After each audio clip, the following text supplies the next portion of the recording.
Good morning. Welcome to Angels online platform. आज हम 11th English mega test का paper solution करेंगे। ठीक है, उसमें 91 टू 121 क्वेश्चन हो गए। यहाँ पर देखो, तो 91 नंबर का जो क्वेश्चन है, जिसके अंदर यहाँ पर आपको क्या बोला गया है कि विच वन इज करेक्ट। ठीक है, अब यहाँ पर आपको स्टेटमेंट को ध्यान से पढ़ना पड़ेगा, जिसके अंदर पहले आपको बोला है कि स्पॉन्जीज सेलुलर लेवल ऑफ ऑर्गेनाइजेशन। ठीक है, तो अब जब आप एनिमल किंगडम की बात कर रहे थे, तो आपको पता है कि एनिमल किंगडम के अंदर हमने अलग अलग क्या पढ़े थे, फाइलम पढ़े थे। ठीक है, और ऐसे फाइलम के अंदर यहाँ पर आपने देखा था कि फर्स्ट फाइलम था स्पॉन्जीज, और स्पॉन्जीज में ऑर्गेनाइजेशन किस लेवल का होता है, सेलुलर लेवल। शुरुआत से है तो प्रिमिटिव टाइप का है। निडारिया के अंदर हमने देखा था कि टिश्यू लेवल ऑफ ऑर्गेनाइजेशन। ठीक है, अब यहाँ पर देखें थोड़ा तो कि फाइलम में फर्स्ट फाइलम हमारा था स्पॉन्जीज। ठीक, फिर उसके बाद सेकेंड फाइलम यहाँ पर हमारे पास आया सिलेंट्रेटा यानी कि निडारिया। फिर उसके बाद फाइलम आया हमारे पास टिनोफोरा, और फिर उसके बाद हमारे पास आया प्लेटीहेल्मिन्थेस। बराबर, और फिर उसके बाद हमने क्या देखा था, एस्केल्मेंथिस।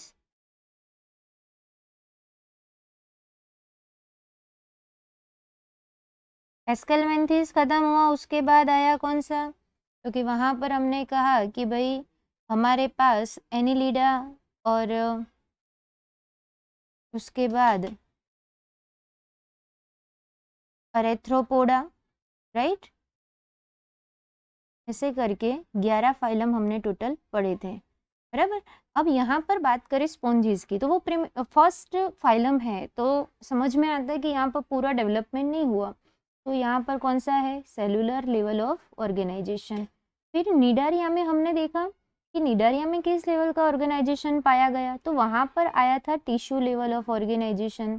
फिर टीनोफोरा में हमने देखा था टिश्यू लेवल ऑफ ऑर्गेनाइजेशन।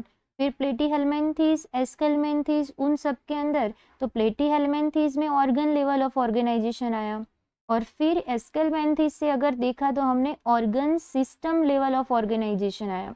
बराबर, तो ये हमें पता होना चाहिए। तो अब यहाँ पर कहा है कि निडारिया के अंदर, तो अभी अभी ने कहा tissue level of organisation. Platyhelminthes में हमने क्या कहा कि ऑर्गन लेवल ऑफ ऑर्गेनाइजेशन, तो मतलब कि ये तीनों स्टेटमेंट तो राइट है। फोर्थ में हम चलते हैं, तो यहाँ पर क्या कहा है कि एनिलिड्स, एरेथ्रोपोड्स, मोलस्कस, इकाइनोडर्मिड्स और chordates organ system level of organisation. तो यहाँ पर हमने कहाँ से organ system of level of organisation start किया, एस्केल्मेंथिस से। तो बाकी के सारे फाइलम में सेम कंडीशन होगी, तो उसका मतलब कि वो स्टेटमेंट भी आपका क्या है, राइट है। तो उसके कारण आपका आंसर कौन सा होगा, ऑल आर करेक्ट। बराबर, ऑप्शन ए होगा। 92 के अंदर कहा कि वाटर, ओस्टिया, स्पोंजोसिल और osculum, the above pathway of water helps in.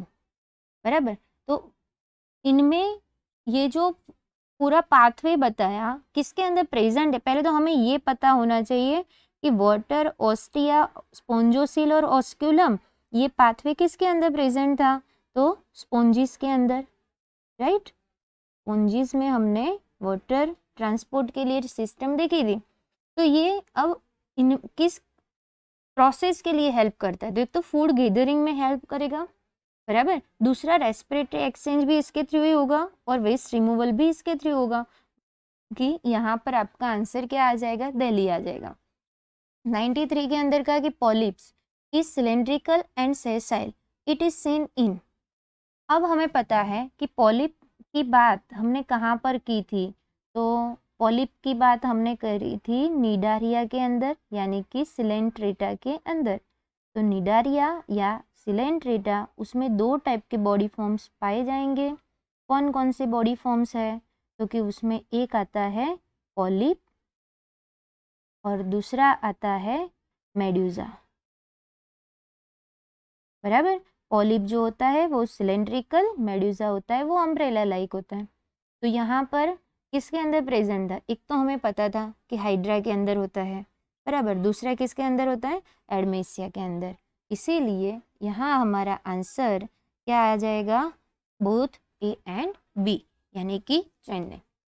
Okay, अब 94 के अंदर कहा है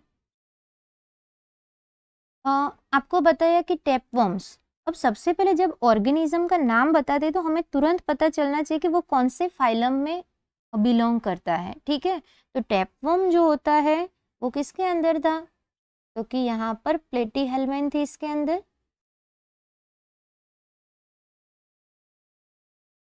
इसके अंदर था प्लेटीहेल्मिन्थेस के अंदर, और उसकी कैरेक्टरिस्टिक आपको दी है। चलो प्लेटीहेल्मिन्थेस की अगर बात की जाए ना, तो वहाँ पर हमारे पास यहाँ पर ऑप्शन क्या दिया है कि फ्लेम सेल्स आर एब्सेंट। बिल्कुल रॉन्ग है, क्योंकि फ्लेम सेल्स तो इसकी मेन कैरेक्टरिस्टिक है, बराबर। तो ये तो रॉन्ग हो गया। दूसरा कहा कि both exoskeleton and endoskeleton present है। फिर हुक्स एंड सकर्स प्रेजेंट है। एक्सोस्केलेटन एंड एंडोस्केलेटन दोनों हो गए, ये पॉसिबिलिटी थोड़ी कम है, बराबर। हुक्स एंड सकर्स प्रेजेंट तो right, but body is radially symmetrical, wrong. देखो यहाँ पर हमने जो फाइलम लिखे जिसमें सिमेट्री भी अगर साथ में बताई जाए, तो स्पोंजिस में सिमेट्री नहीं है, मतलब कि ये कैसा है? ये एसिमेट्रिकल है, बराबर। यहाँ पर ये क्या है? एसिमेट्रिकल है। निडारिया के अंदर सिमेट्री पाई गई, तो कौन सी थी? रेडियल सिमेट्री थी, बराबर। फिर उसके बाद टीनोफोरा की बात आती तो उसमें भी सिमेट्री कैसी थी? रेडियल सिमेट्री पाई गई। प्लेटीहेल्मिन्थेस में अगर हम गए तो बाइलेटरल सिमेट्री पाई गई। प्लेटीहेल्मिन्थेस से लगभग जितने भी फाइलम में आप जाओ वहाँ पर बाइलेटरल सिमेट्री मिलेगी। सिर्फ कहाँ पर आपको रेडियल सिमेट्री मिलेगी? फिर वापस जाएंगे इकाइनोडर्मेटा के अंदर, उसमें 2 टाइप की सिमेट्री थी, बराबर। तो यहाँ पर प्लेटीहेल्मिन्थेस में क्या आना चाहिए था? बाइलेटरल सिमेट्री, मतलब कि ये भी रॉन्ग है। तो यहाँ पर राइट आंसर कौन सा होगा? चेन्नई। क्लियर? तो 94 के अंदर आपको याद रखना है चेन्नई। अब 95 की बात करते हैं।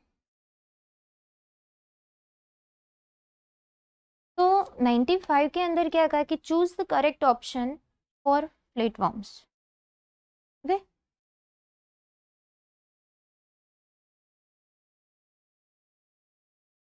Choose the correct option for flatworms. अब फ्लैटवर्म्स की बात आती है, फ्लैटवर्म्स बोलो, टेपवर्म्स बोलो, ये सब बिलोंग किसके अंदर करते हैं? प्लेटीहेल्मिन्थेस में, बराबर। तो ये भी किसका है? प्लेटीहेल्मिन्थेस का ही एग्जाम्पल है।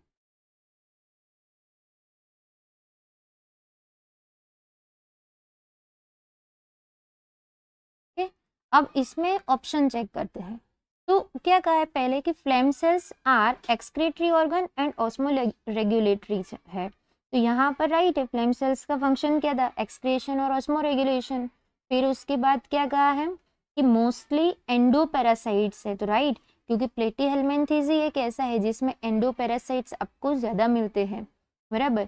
फिर bisexual internal fertilisation many larval stage, तो ये कैसे ऑर्गेनिज्म है? तो यहाँ पर बाइसेक्सुअल है, यूनिसेक्सुअल है नहीं। फर्टिलाइजेशन कैसा होता है उनका? इंटरनल, और उसमें बहुत सारे लार्वल स्टेज भी पाए जाते हैं। तो यहाँ पर आपका आंसर क्या हो जाएगा? दिल्ली, क्योंकि तीनों स्टेटमेंट यहाँ पर राइट है। तो ऑल ऑफ दी एबव आना चाहिए। 96 में आपको क्या कहा गया है? एनिलिड्स। तो एनिलिड्स में हमें क्या कहा कि are aquatic, marine, fresh water, terrestrial, free living and sometimes parasite, बराबर।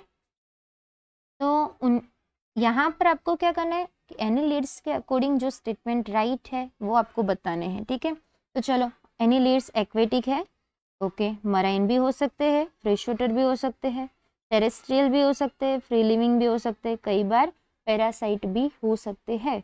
तो ये स्टेटमेंट तो राइट है। फिर क्या कहा कि have neural system which consist of paired ganglia connected by lateral nerves to double ventral nerve cord, ये स्टेटमेंट भी उसमें राइट दिया हो। और सी के अंदर क्या कहे? नॉन सेगमेंटेड, बिल्कुल रॉन्ग। यहाँ पर तो मेटामेरिज्म पाया जाता है, तो ये तो रॉन्ग हो गया। तो यहाँ ए और बी सेंटेंस राइट है, तो हमारा ऑप्शन कौन सा होना चाहिए? दिल्ली, बराबर। 97 में देखे तो क्या कहा है? इन एरेथ्रोपोड्स रेस्पिरेटरी ऑर्गन्स आर। अब एरेथ्रोपोड्स की बात करें तो उसमें रेस्पिरेटरी ऑर्गन्स के फॉर्म में हमें पता है कि गिल्स भी पाई जाती थी, बुक गिल्स भी पाई जाती थी, बुक लंग्स थी, या तो ट्रेकिया आपको पाई गई, बराबर। तो ये सारे ऑप्शंस तो यहाँ पर आपको राइट दिख रहे हैं, है ना। यहाँ पर ट्रेकियल सिस्टम भी है।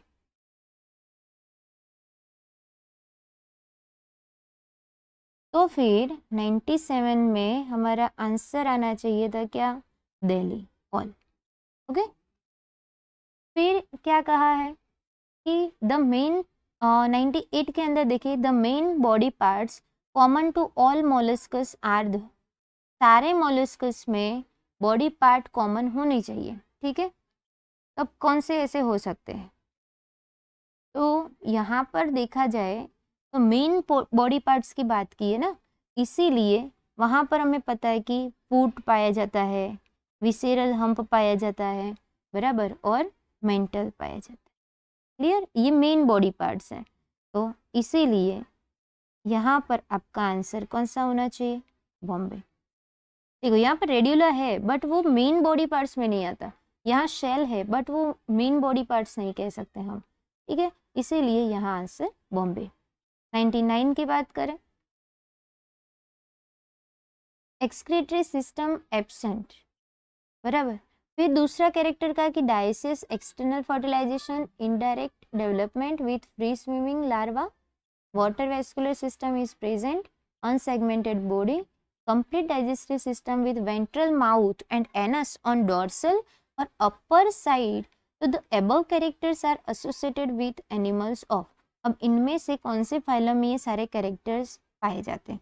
ओके, एक्सक्रिएटरी सिस्टम एब्सेंट है।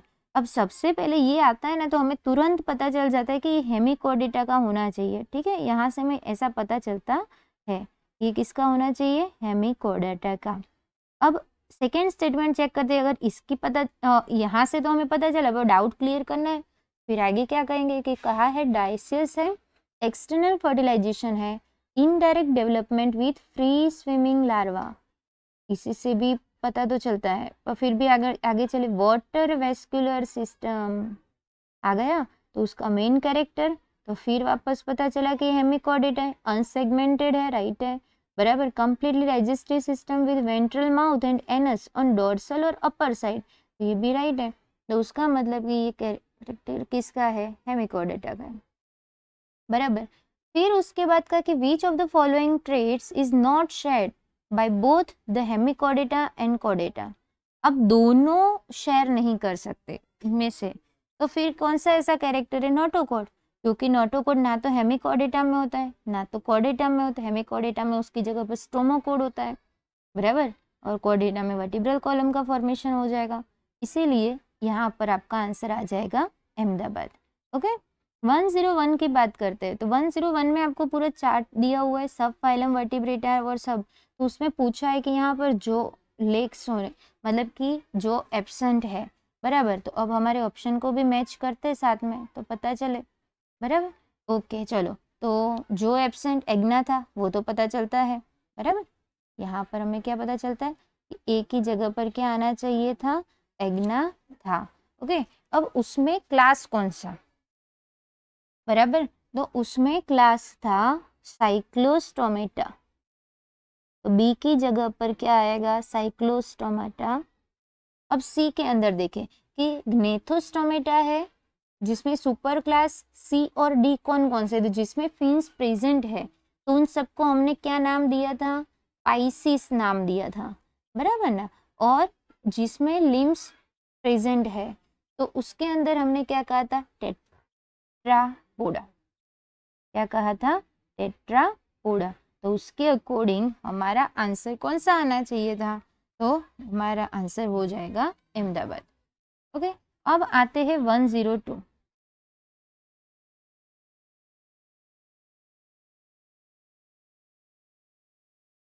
वन 102 में क्या कहा है, following are few examples of bony fishes, find out the marine bony fishes, बराबर। तो कुछ एग्जाम्पल्स है जो बोनी फिशेज के हैं, तो उसमें मराइन बोनी फिशेज कौन सी है उसको यहाँ पर देखो, ठीक है। तो एक कहा है फ्लाइंग फिश, बराबर, तो फ्लाइंग फिश है, बराबर।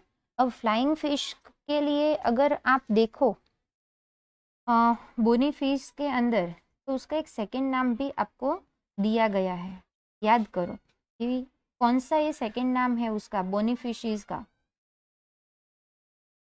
तो एक्सोक्विटस। क्या नाम है उसका? एक्सोक्विटस।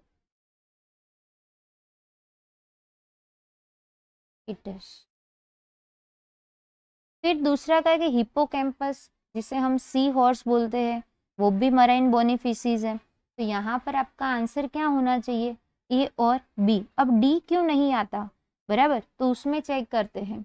तो जिसमें एग्जाम्पल क्या दिए, लेबियो यानी कि रोहू, वो तो फ्रेश वाटर के अंदर आता है ना।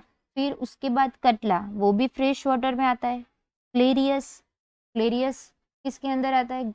मैगुर जिसे बोला जाता है, तो वो भी फ्रेश वाटर है। तो ये तीनों जो है वो फ्रेश वाटर में रहने वाली बोनी फिशीज हैं, इसीलिए ये यहाँ पर नहीं आ सकते, बराबर। तो हमारा आंसर क्या हो जाएगा? चेन्नई। ओके। फिर कहा कि bony fishes can stay at any particular depth in water without spending energy due to. अब डेप्थ में कोई भी एनर्जी को स्पेंड किए बिना रहना पर्टिकुलर किसी टाइम पर, तो वो किसके कारण हो सकता है? ये रेगुलेशन उसमें किस कारण से हो सकता है? तो उसमें आपको आंसर आना चाहिए था यहाँ पे, तो कि एयर ब्लेडर, उसमें एयर ब्लेडर प्रेजेंट है, जिसकी वजह से वो वहाँ पर इजीली रह सकती है। क्लियर?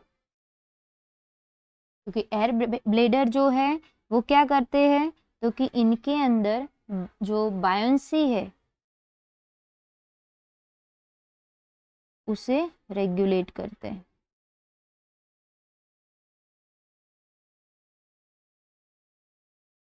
बराबर, रेगुलेशन ऑफ बायोंसी।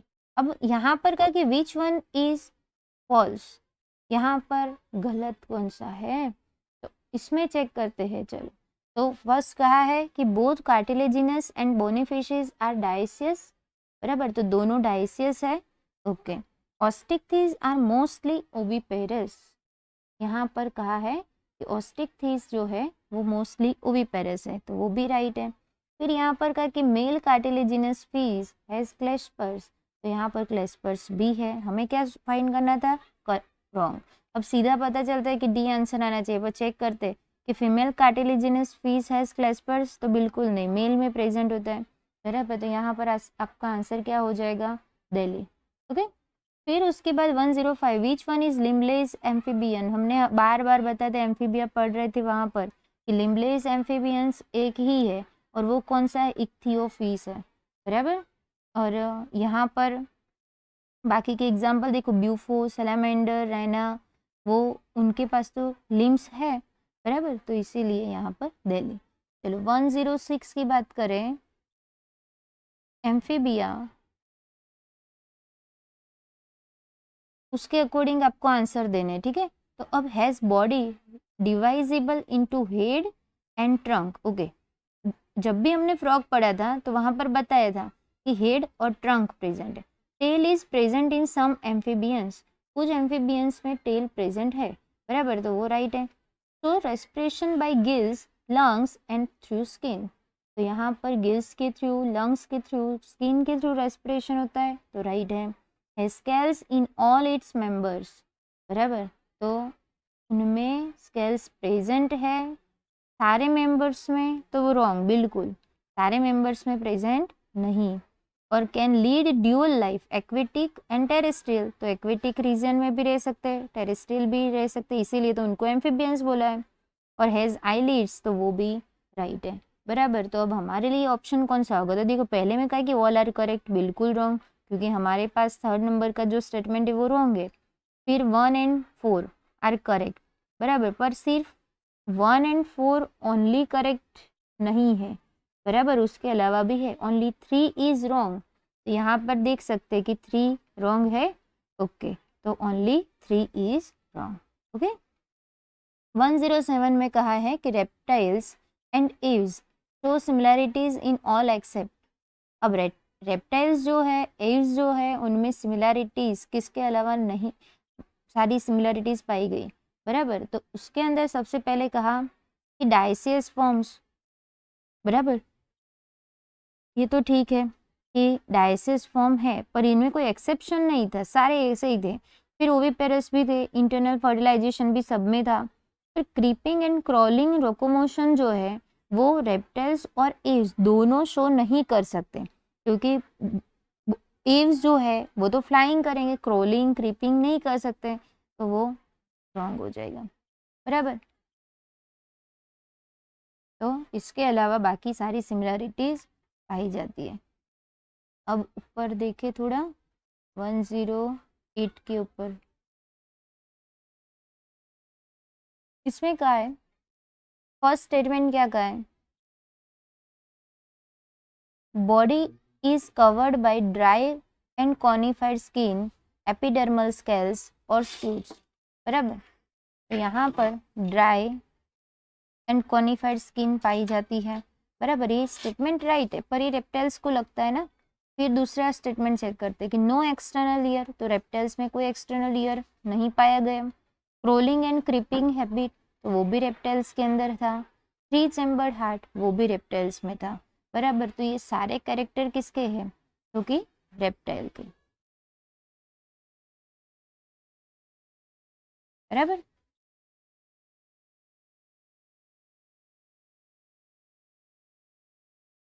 अब क्या कहा कि 109 में देखो, 4 chamber heart is in, 4 chamber heart किस में पाया गया, एक तो मैमल्स में पाया गया सारे, बराबर। फिर उसके बाद सारे बर्ड्स में पाया गया।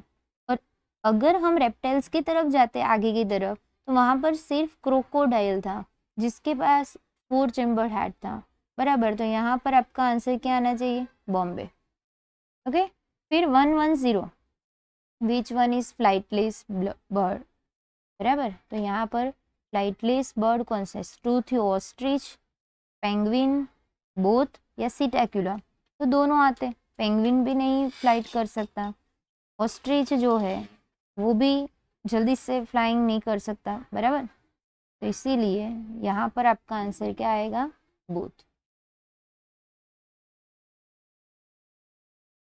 अब यहाँ पर क्या कहा कि विच वन इज द 111 के अंदर देखो, विच one is the oviparous mammals, बराबर।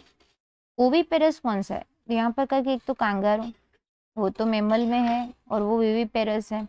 पेंथेरा, वो भी विविपेरस है। फिर उसके बाद का कि ऑर्निथोरिंकस यानी कि प्लेटिपस, और फिर उसके बाद है वेल। तो ऑर्निथोरिंकस एक ही मेमल्स का एक ही एनिमल ऐसा है जो यहाँ पर ओविपेरस होगा, मतलब कि ये यहाँ एग ले कर सकता है, बराबर। तो ये ध्यान रखना। अब 112, बिल्कुल फिगर हमारी बुक में दी हुई है, पर उसके एग्जाम्पल्स पूछे हुए कि इनमें कौन कौन से एग्जाम्पल्स आ सकते हैं। तो अगर हमने पहले से जो नाम लिखे थे उनमें आपको पता है तो ध्यान से हम देख सकते हैं कि जब मैंने कहा था कि पहला कौन सा है, स्पोंजीज है, बराबर। तो स्पोंजीज में तो हमने यहाँ पर क्या देखा है कि ये उनमें कोई भी सिलोम पाया गया तो कि नहीं, बराबर। कोई मतलब इस तरीके का कोई स्ट्रक्चर था नहीं। हमने सिलोम की बात कहाँ से करनी शुरू की, तो वो देखते, चलो निडारिया में भी ऐसी कोई बात नहीं थी। फिर उसके बाद पीरोफोरा में भी ऐसा कोई नहीं था। फिर उसके बाद आप देखोगे तो यहाँ पर प्लेटी हेलमेंथिस जो है उसमें भी नहीं था। फिर उसके बाद एस्केलमेंथिस में भी नहीं था। एस्केलमेंथिस में था, क्या था, तो यहाँ पर ये सूडोसिलोमेट था। क्या था, सूडोसिलोमेट टाइप के ऑर्गेनिज्म यहाँ पर पाए गए थे। दूसरा कि उसके बाद जाएंगे जब आप एनिलीडा वगैरह के अंदर, तो वहां पर आपको क्या मिलेगा, क्योंकि सिलोम वहां प्रेजेंट नहीं है। तो इसीलिए इसमें आपको पूछे कि A, B and C found in, बराबर। तो चलो यहाँ से एक बात तो हमें पता चलती कि एस्केलमेंथिस सुडोसिलोमेट में आना चाहिए। तो सुडोसिलोमेट वाला कौन सा है? बॉम्बे। तो बॉम्बे के अंदर जो जो नाम है उनको पहले चेक कर लो। तो यहाँ पर एस्केलमेंथिस है, दूसरों में एस्केलमेंथिस है, तो यहाँ पर है। फिर हम आगे वाला चेक करेंगे जिसमें सिलोम प्रेजेंट है, बराबर। अब सिलोम है तो सिलोमेट बोले जाएंगे, सिलोम है तो एनिलीड्स में तो सिलोम नहीं है, ये सिलोमेट थे। तो उसका मतलब कि एनिलीड्स तो किस में आना चाहिए था, क्योंकि यहाँ पर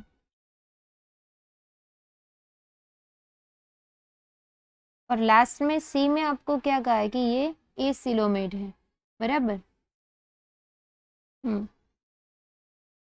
तो फिर यहाँ पर एनिलीड्स को हम कहाँ पर रख रहे हैं, क्योंकि वो कौन से टाइप के ऑर्गेनिज्म है? सिलोमेट टाइप के, बराबर। तो ये सिलोमेट में हुआ। तो एनिलीड्स सिलोमेट, एस्केलमेंथिस ए सुडोसिलोमेट और प्लेटीहेल्मिन्थेस है वो ए सिलोमेट में आ जाएगा, बराबर।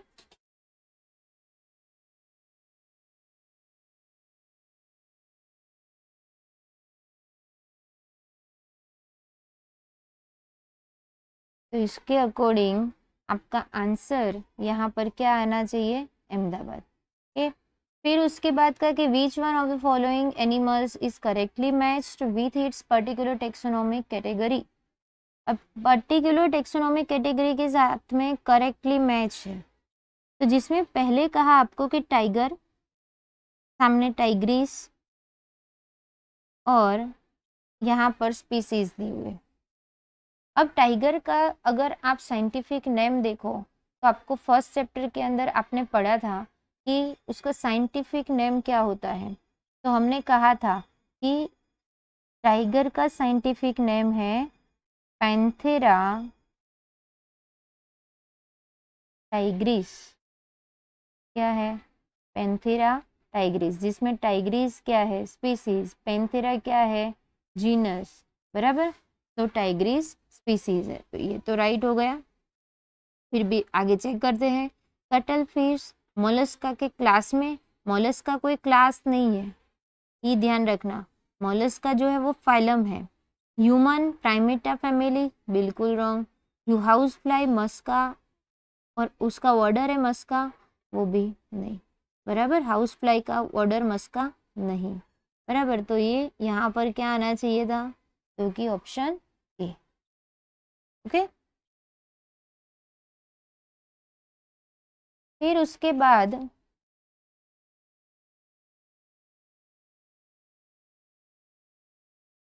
यहाँ पर मस्का उसके जीनस हो जाएगी, ठीक है। अब 114 के अंदर देखेंगे in which one of the following is genus name, its two characters and its class और फाइलम आर करेक्टली मैच्ड, बराबर। तो करेक्टली मैच आपको पूछा हुआ है, तो उसमें चेक करो। चलो चेक करते फर्स्ट में एस्केरियस। एस्केरियस जो है उसमें फर्स्ट में क्या कहा कि बॉडी सेगमेंटेड, बराबर। तो यहाँ पर एस्केरियस में बॉडी सेगमेंटेड एक तो नहीं है, बराबर। दूसरा मेल एंड फीमेल डिस्टिंक्ट, हाँ ये था, पर ये नहीं है तो गलत हो जाएगा। और एस्केरियस जो है वो किस में आना चाहिए? एस्केलमेंथिस में आना चाहिए था, यहाँ पर आना चाहिए नहीं, तो ये तो सही नहीं है, ठीक है। फिर चेक करते सैलामेंडर। सैलामेंडर किस में आता है? एम्फीबियंस में। एम्फीबियंस में हमें क्या कहा है कि टिम्फेनम रिप्रेजेंट्स ईयर, तो टिम्फेनम ईयर को रिप्रेजेंट करता है, तो ये राइट है। और दूसरा कहा कि फर्टिलाइजेशन इज एक्सटर्नल, तो यहाँ पर एक्सटर्नल फर्टिलाइजेशन भी होता है, बराबर। और फिर ये किसके अंदर है? एम्फीबिया के। फिर सी के अंदर कहा कि टेरोपस, तो टेरोपस में स्किन पजेज हेयर्स, बराबर। तो ये और दूसरा का कि ओविपेरस है, तो और वो मेमेलिया में है, तो ये सही नहीं है। फिर ओरेलिया की बात की कि निडोब्लास्ट, इसमें निडोब्लास्ट ओरेलिया में है, बराबर, क्योंकि निडारिया का है। फिर ऑर्गन लेवल ऑफ ऑर्गेनाइजेशन, बिल्कुल रॉन्ग। यहाँ पर क्या आना चाहिए? टिश्यू लेवल ऑफ ऑर्गेनाइजेशन आना चाहिए, तो इसीलिए ये ऑप्शन भी क्या हो जाएगा? गलत हो जाएगा। तो हमारे पास ऑप्शन कौन सा राइट है, बॉम्बे। ओके 115 में कहा कि member of following phylum represent cellular level of organisation. यहाँ पर सेलुलर लेवल ऑफ ऑर्गेनाइजेशन पूछा है, तो हमने पहले भी कहा है कि आप ध्यान से एक बार पढ़ोगे तो पता चल जाता है सीधा सा क्लासिफिकेशन के अंदर कि सेलुलर लेवल ऑफ ऑर्गेनाइजेशन किसके अंदर है, तो जो प्रिमिटिव टाइप का है, और वो कौन है, पोरीफेरा है। बराबर, तो आंसर क्या हो गया, पोरीफेरा।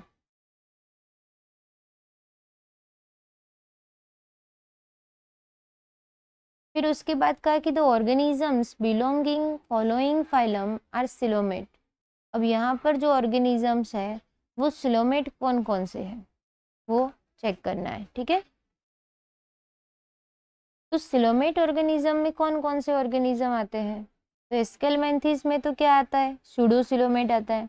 बराबर, तो मतलब ये तो हो नहीं सकता। फिर प्लेटीहेल्मिन्थिस की बात करें तो वो यहाँ पर ए सिलोमेट में आते हैं, तो ये भी नहीं है। टिनोफोरा में भी नहीं है। बचा कौन, एरेथ्रोपोडा, जो यहाँ पर सिलोमेट ऑर्गेनिज्म है। फिर कहा कि which of the following organisms is correctly matched with its common name. Common name से करेक्टली मैच करो, ठीक है। तो ओरेलिया सामने आपको लिखा मिलेगा कॉम जेली,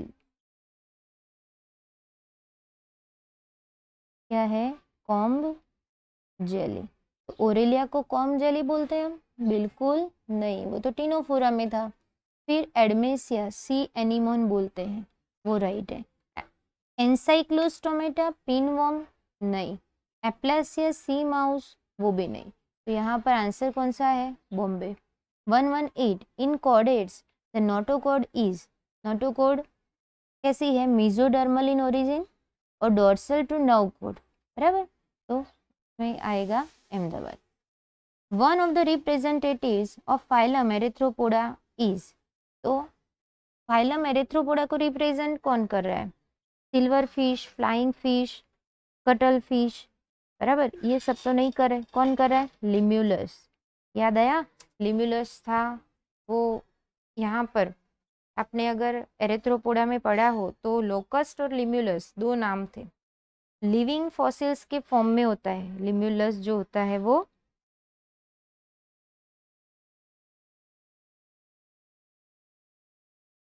लिम्यूलस जो है वो कैसा है, लिविंग फॉसिल है। और उसे हम दूसरे नाम से क्या बोलते हैं, किंग क्रेब। बराबर, तो वो एक अकेला ही एरेथ्रोपोडा को शो कर रहे हैं। 120 में हमें कहा है कि how many organisms in the list given below respire through gills, sponges, coelomate, flatworms, aquatic, वहाँ पर नाम दिया हुआ है एक। बराबर, तो एक्वेटिक एरेथ्रोपोड्स हैं, तो उसमें हम चेक करते हैं कि गिल्स कहाँ पर है। चलो स्पॉन्जीज बिल्कुल नहीं, जिस पर नहीं है उस पर हम लाइन करेंगे। फिर सिलेंट्रेट्स, उसमें भी नहीं पाई गई ऐसी कोई भी चीज़। फिर फ्लैटवर्म्स, उसमें भी ऐसा कुछ नहीं पाया गया। एक्वेटिक एरेथ्रोपोड्स से हाँ, इसमें गिल्स पाई जाती। एरेथ्रोपोड्स की जब भी हमने बात की हुई है तो वहाँ पर गिल स्लिट्स भी पाई गई। बराबर, तो यहाँ पर गिल्स प्रेजेंट। फिर दूसरा मोलस्कस, तो मोलस्कस में भी है। फिर फिश, तो फिश में भी पाई जाएगी। टेडपोल्स में भी है। बराबर, फिर दूसरा यहाँ पर रेप्टाइल्स जो है, एव्स है, मेमल्स है, तो रेप्टाइल्स में तो क्या था, तो वहाँ पर तो लंग्स प्रेजेंट है। एव्स में भी लंग्स प्रेजेंट है, मेमेलियन में भी लंग्स प्रेजेंट है। तो हमारे पास एग्जाम्पल कौन कौन से हुए, एक तो एक्वेटिक एरेथ्रोपोड, मोलस्कस, फिशीज और टेडपोल्स, मतलब टोटल 4। बराबर, तो ये हो गया यहाँ पर आपके चैप्टर नंबर 4 के क्वेश्चन का पूरा सॉल्यूशन। ओके, जय Shri Krishna. Question number 121. The question is centrosomes are, first one, constricted region of base chromosome. Second, region where microtubules polymerize. Third, central region of the same cell and part of cilia. तो here the question is based on cell cycle and cell division. So here the part of cilia is here not acceptable, so here D is cancel. Constricted region of phase chromosome, constricted region यहाँ पे इस reason में नहीं आएगा क्योंकि constriction यहाँ पे नहीं होगा।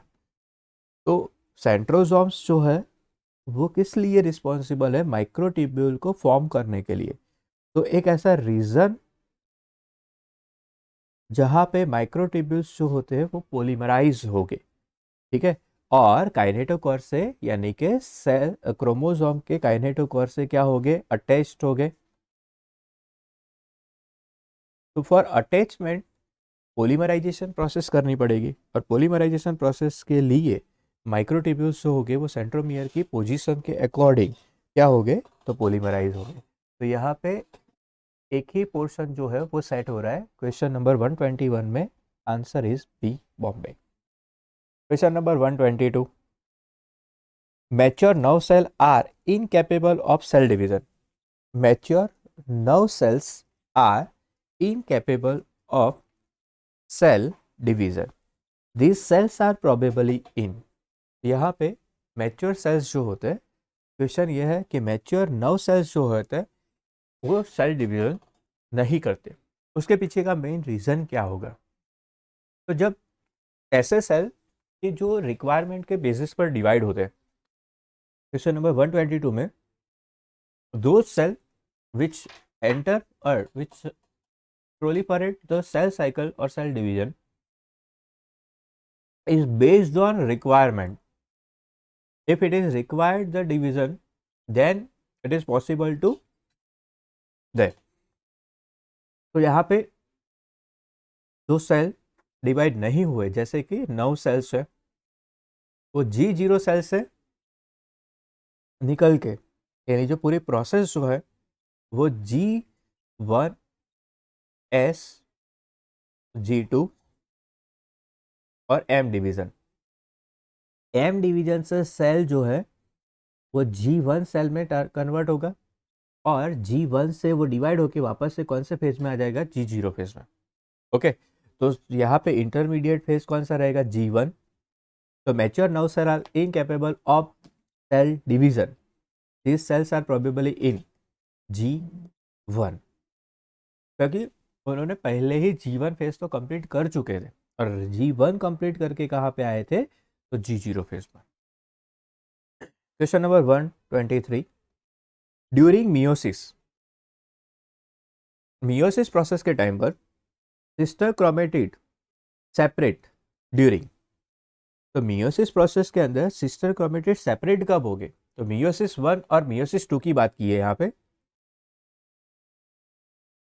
तो मियोसिस 1 में क्रोमोसोमल सेपरेशन देखने को मिलता है, तो मियोसिस 1 में क्रोमोसोमल सेपरेशन होगा, बट मियोसिस 2 में यानी कि एनाफेज के अंदर, एनाफेज 2 में क्रोमोसोम सेपरेशन नहीं होता है, वहां पे होती है क्रोमेटिड सेपरेशन, यानी जो काइनेटोकोर है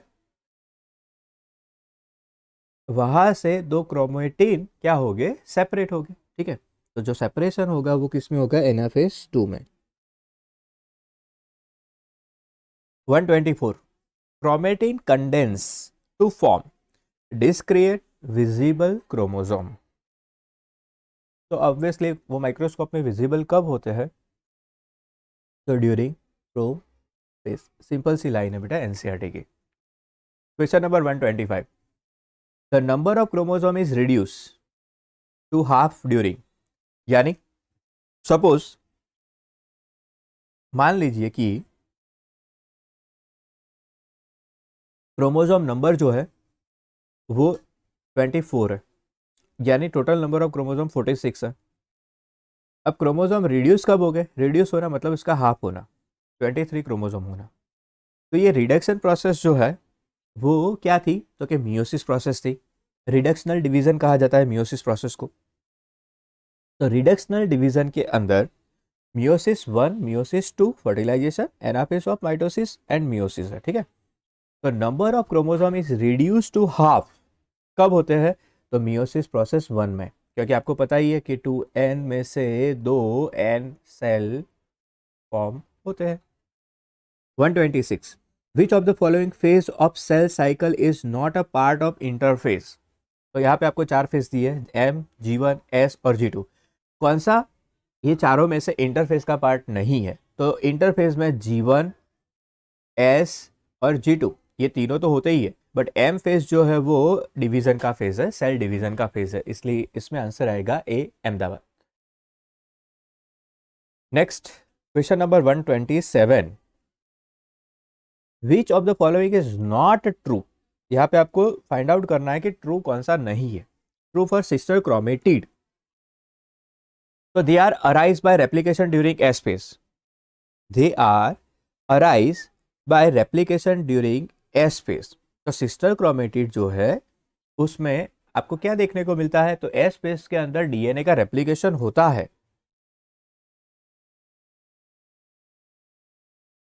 तो डीएनए रेप्लिकेशन तो होगा ही होगा। सेकंड क्या है कि they segregate from each other during each mitotic anaphase. Segregation, segregate होना है from each other during each mitotic anaphase. तो they segregate from each other कौन से फेज में आपको बताया? माइटोटिक के एनाफेज के अंदर। तो सेग्रीगेशन जो है वो एनाफेज में होता है। फर्स्ट ऑफ ऑल क्वेश्चन ये रहेगा, तो जिसमें सेग्रीगेशन की बात की है तो सिस्टर क्रोमेटिड वहां पे सेग्रीगेट हो गए। यस। नेक्स्ट है C, they usually contain identical version of the same genetic information. अब देखिए यहाँ पे मियोसिस की बात की होती तो माइटोसिस की बात की होती तो genetical information, same genetical information जो है वो ही फॉलो करेंगे।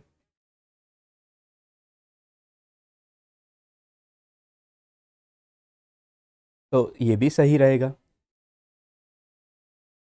नेक्स्ट है they segregate from each other during meiosis 1।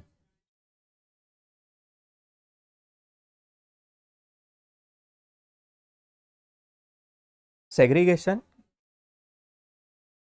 कौन से फेज में आपको बताया है? तो segregation of gene take place during mitotic anaphase. यहाँ पे segregation of gene takes place during which phase of meiosis. ठीक है, यहाँ पे पर्टिकुलर बात की है किसकी? तो के सिस्टर क्रोमेटिड की। They segregate from each other during meiosis. तो मियोसिस के एनाफेज में वो सेग्रीगेशन होगा। ठीक है, क्योंकि वहाँ पे सेग्रीगेशन का फॉर्म जो होता है वो मियोसिस 1 उसके एनाफेज में देखने को मिलेगा।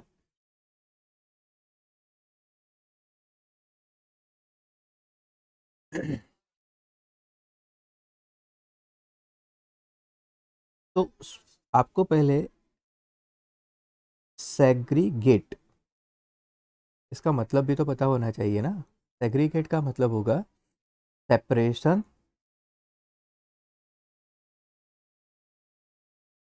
Separation of sister chromatid. तो they arise by replication during S phase. तो एस फेज में रेप्लिकेशन होता है। They segregate from each other during each mitotic anaphase. Segregate यानी separation during each mitotic anaphase. Anaphase के अंदर क्या होता था? तो टोटल देखिए मेटाफेज में 46 क्रोमोसोम इस हिसाब से इक्वेटर प्लेट पे क्या हो जाते थे? जमा। ठीक है, वहाँ पे सेग्रीगेट होना मतलब सिस्टर क्रोमेटिड जो है वो ऑपोजिट पोल की तरफ मूव होती थी। ठीक है? तो ये भी होगा segregation. They usually contain identical version of same genetic information. सही है। They segregate from each other during meiosis one, तो देखिए मियोसिस वन के अंदर सिस्टर क्रोमेटिड का सेग्रीगेशन नहीं होता है, वहाँ पे क्रोमोसोम का सेग्रीगेशन होता है, इसीलिए 2n में से n जनरेट होता है, ठीक है। तो यहाँ पे segregation from each other during meiosis one नहीं आएगा, आंसर में रहेगा डी, दिल्ली, ठीक है। I hope you can understand, you will understand. Question number 128, meiosis takes place in, अब यहाँ पे देखिए आपको सर्टेन एग्जाम्पल दिए, कॉनिडिया, गैम्यूल्स, मेगास्पोर और मियोसाइट्स, ठीक है। तो यहाँ पे मियोसिस प्रोसेस जो है वो सेक्स सेल में देखने को मिलती है, यानी 2n सेल्स के अंदर, जिसमें से क्या फॉर्म होते हैं, तो स्पर्म या ओवम के फॉर्म में गैमेट प्रोड्यूस होते हैं। तो यहाँ पे जो प्रोसेस आएगी, meiosis takes place in meiocytes. Question number 129, mitosis is seen in, तो आप माइटोसिस की एप्लीकेशन में देख सकते हो कि माइटोसिस आपको किस में देखने को मिलेगा, ठीक है। तो उसमें आपको एग्जाम्पल दिए होंगे मेरिस्टेम के, एपिकल मेरिस्टेम और लेटरल मेरिस्टेम, जिसमें कैम्बियम पार्ट दिया होगा, ठीक है। तो apical meristem, lateral meristem, intercalary meristem और ऑल मेरिस्टेमेटिक सेल्स, तो मेरिस्टेमेटिक सेल्स के अंदर माइटोसिस प्रोसेस देखने को मिलेगी, ठीक है। तो यहाँ पे आंसर आएगा 129 डी, दिल्ली।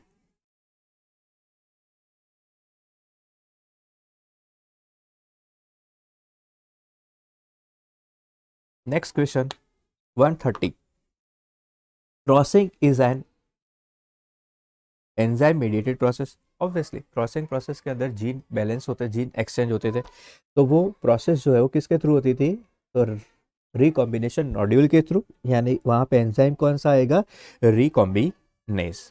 डीएनए लाइगेज का काम है बाइंड करना, आरएनएस का काम है ब्रेक डाउन करना, और डीएनए जो डीएनए को ब्रेक डाउन करता है, तो वहाँ पे वो ब्रेक डाउन प्रोसेस जो होती है वो सिर्फ रिकॉम्बिनेस एंजाइम के थ्रू ही होती है, ठीक है। Question number 131, cell cycle is the character of only bacteria, no, plant and animal, तो बैक्टीरिया में भी तो सेल साइकिल, सेल डिवीजन होती है, 20 मिनट्स का टाइम है।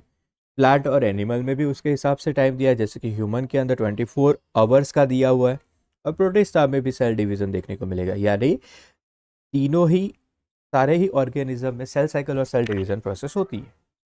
आंसर आएगा D, Delhi. Which event is not associated with prophase one, कौन सी इवेंट प्रोफेज वन के साथ एसोसिएट नहीं करती है, क्या synthesise, second synapsis, segregation, terminalisation.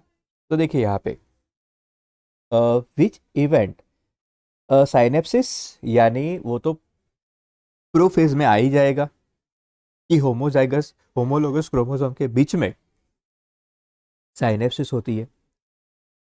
Terminalisation कहाँ पे होती है, तो टीलोफेज के अंदर देखने को मिलेगा।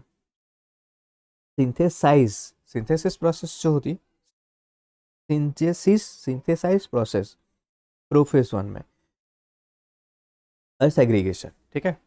तो प्रोफेज वन में जो क्रोमोसोम थे जो विजिबल हो चुके थे, यहाँ पे सेग्रीगेशन प्रोफेज वन में कहीं पे भी क्रोमोसोम का सेग्रीगेशन आपको देखने को मिलेगा नहीं, ठीक है। तो आंसर में आएगा सी, कहीं पे भी सेपरेशन नहीं होता था।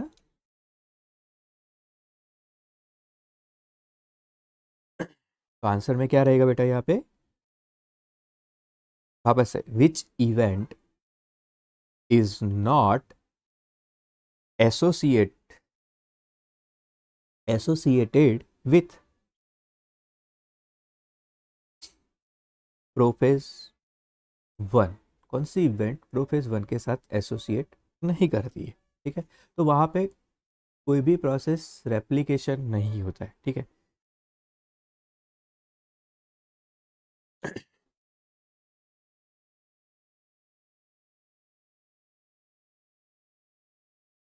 यहाँ पे आंसर में आपने क्या लिखा है बेटा, सेग्रीगेशन, कहीं पे भी सेग्रीगेशन आपको देखने को मिलेगा नहीं।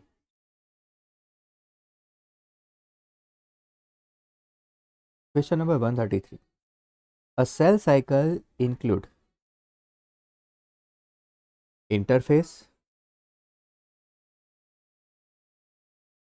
M phase means division phase, prophase, metaphase, anaphase, telophase. ये तो एम डिवीजन का फेज हो गया। ये इंटरफेज के टाइप हो गए। कैरियोकाइनेसिस और साइटोकाइनेसिस वो भी एम फेज का काम हो गया। तो सेल साइकिल इंक्लूड इंटरफेज और डिवीजन, ये सारा है।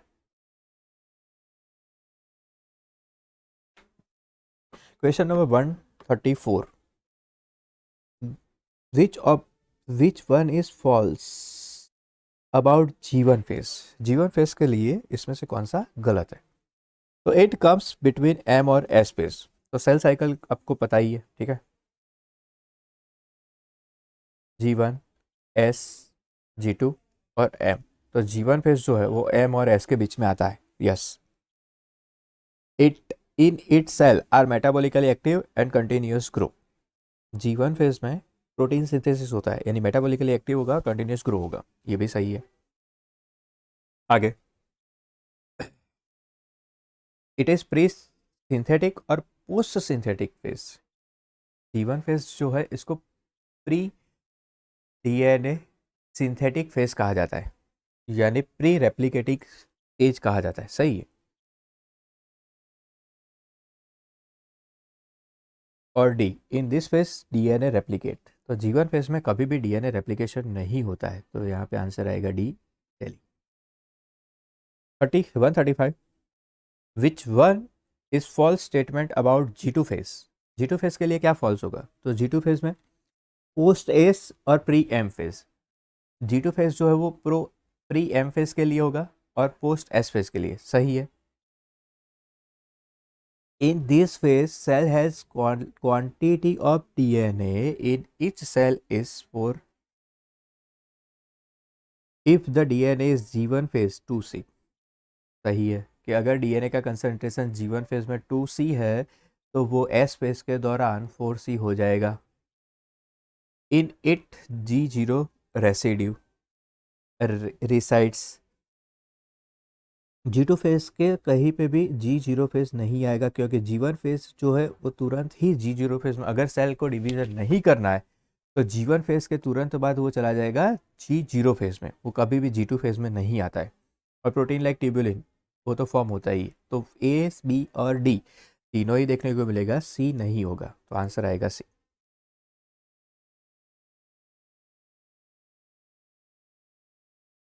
DNA replication occurs. DNA replication कब होगा? बिफोर माइटोसिस और meiosis? Only before mitosis, only before meiosis. DNA replication जो है ये माइटोसिस और मियोसिस तो एम फेज हो चुके। तो रेप्लिकेशन तो होता है इंटरफेज में, यानी एस फेज के अंदर, during chromosomal condensation of G2। गलत होगा। तो बिफोर माइटोसिस और मियोसिस, इंटरफेज के अंदर ये देखने को मिलेगा। 136 के अंदर आंसर आएगा A. Which of the following statement is false? तो माइटोसिस और equational division is usually restricted to 2n cell only. तो माइटोसिस तो इक्वेशनल डिवीजन है, ठीक है, तो ये तो सही हो गया।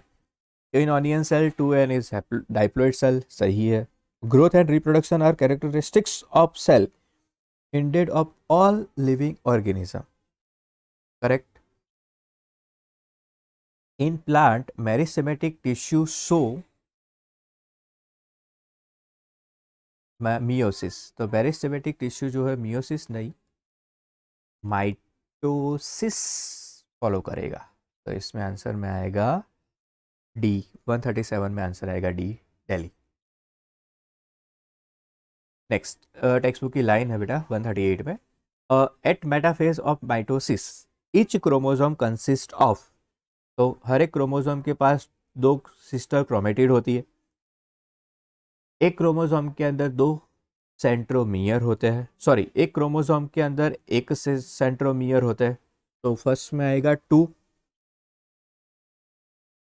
सेकंड में आएगा 1। तो ऐसे कितने ऑप्शन है?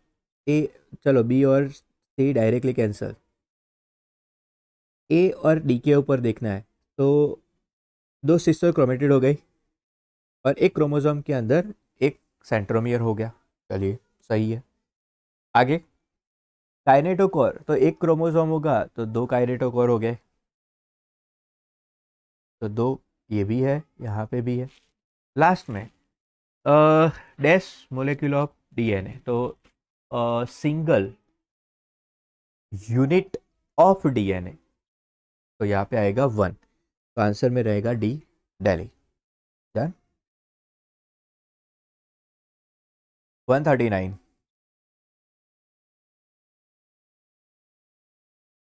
which one of the following correctly indicate the stage of mitosis at which particular event? DNA replication S phase में होता है, यानी इंटर फेज में होता है। Breakdown of nuclear membrane pro phase में होती है, और डिवीजन ऑफ सेंट्रोमियर तो वो होता है एनाफेज के अंदर। तो इंटरफेज, प्रोफेज और एनाफेज यही सुटेबल रहेगा। ठीक है, ऑप्शन देख लीजिए। इंटरफेज मेटाफेज की बात की, गलत हो जाएगा। इंटरफेज, इंटरफेज, एनाफेज गलत। प्रोफेज, प्रोफेज गलत। 140 बेटा ये सिंपल से क्वेश्चन है, इसलिए हम फटाफट से इसको सॉल्व कर रहे हैं। ठीक है, microtubules that form the mitotic spindle to originate from and terminate in, तो originate from centriole and terminate in kinetochore। तो सेंट्रियोल से माइक्रोट्यूब्यूल जनरेट हो गए और टर्मिनेट कहाँ पे हो गए, तो काइनेटोकोर रीजन में। 141 यहाँ पे आपको दिया है मदर सेल जो 2n है, उसमें A, उसके बाद B और C, ऐसे 2 सेल आपको दिए हुए हैं। ठीक है, मदर सेल 2n है। अब A में कौन सी प्रोसेस होगी, तो B और C सेल जनरेट हो गए। तो देखिए मियोसिस, ओके 2n में मियोसिस तो n हो सकता है, मियोसिस 2n नहीं हो सकता है क्योंकि वो हाफ हो जाएगा। माइटोसिस n नहीं हो सकता है, माइटोसिस में 2n ही हो सकता है। हाँ, एम मदर सेल n दिया होता तो वहाँ पे पॉसिबल था कि इक्वेशनल डिवीजन के फॉर्म में वो हो सकता है। माइटोसिस 2n, बट यहाँ पे 2n तो 4n हो जाएगा ना। नंबर ऑफ क्रोमोसोम तो कभी भी चेंज नहीं होगे बेटा। ठीक है, यहाँ पे प्लस की साइन भी दी है, इसलिए वहाँ पे ध्यान रखना। तो आंसर में आएगा ए, अहमदाबाद। ठीक है, क्योंकि 2n मियोसिस, उससे बी और सी, ये n दोनों को मिलाओगे तो 2n बनेंगे। ये आपको फिगर जो दी हुई है वहाँ पे आपको क्या दिखाया है कि वो इक्वेटर प्लेट पर प्रेजेंट है। ठीक है, और कहाँ पे जाएंगे, एनाफेज के अंदर। तो इक्वेटर प्लेट पे कब प्रेजेंट होते हैं, तो मेटाफेज में। और यहाँ पे दोनों ही क्रोमोसोम की साइड जो है वो पैरेलली प्रेजेंट है, इसलिए मेटाफेज 1। कौन से फेज में, तो मियोसिस प्रोसेस 1 के अंदर।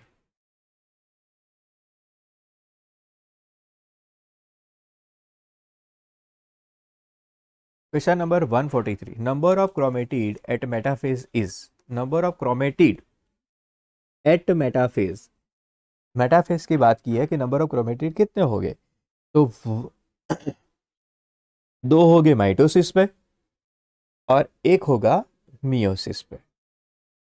ठीक है, नंबर ऑफ क्रोमेटिड माइटोसिस और मियोसिस की बात की है, ओपन बात की है डायरेक्ट कि माइटोसिस में 2 सिस्टर क्रोमेटिड होगी, तो मियोसिस में कितनी होगी, 1 ही होगी।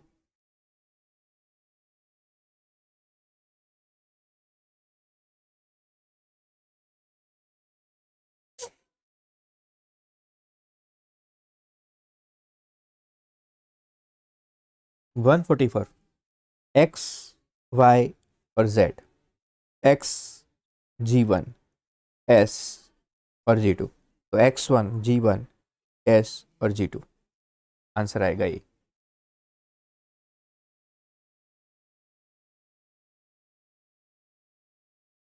Question number 145, 2 nuclear division occur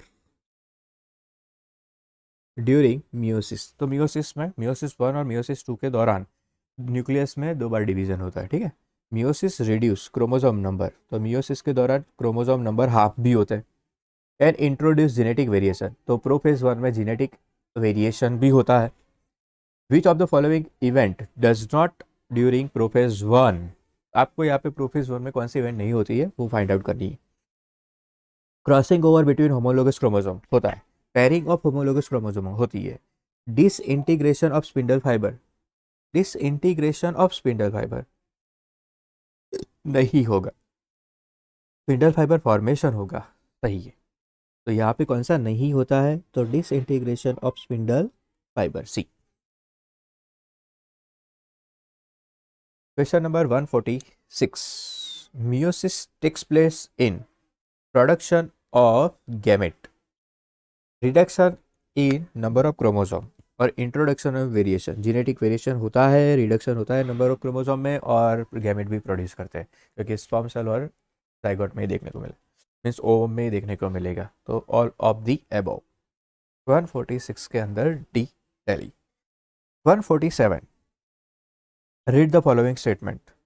G0 state of cell do not exit from cell cycle। सही है। ऐसे सेल की जो G0 फेज में है, तो वो cells exit of the cell cycle कब?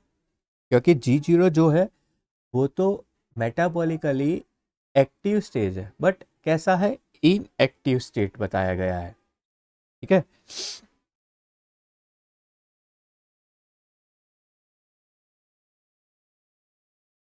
तो यहां पर वो कौन से सेल से एग्जिट नहीं कर पाएगा? क्योंकि वो तो पहले G1 फेज तो कंप्लीट करके आया होगा,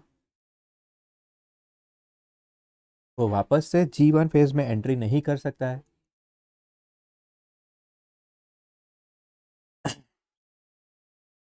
तो G0 state of cell D not exit of the cell cycle. सही है। यहाँ पे आपको क्या फाइंड आउट करना है?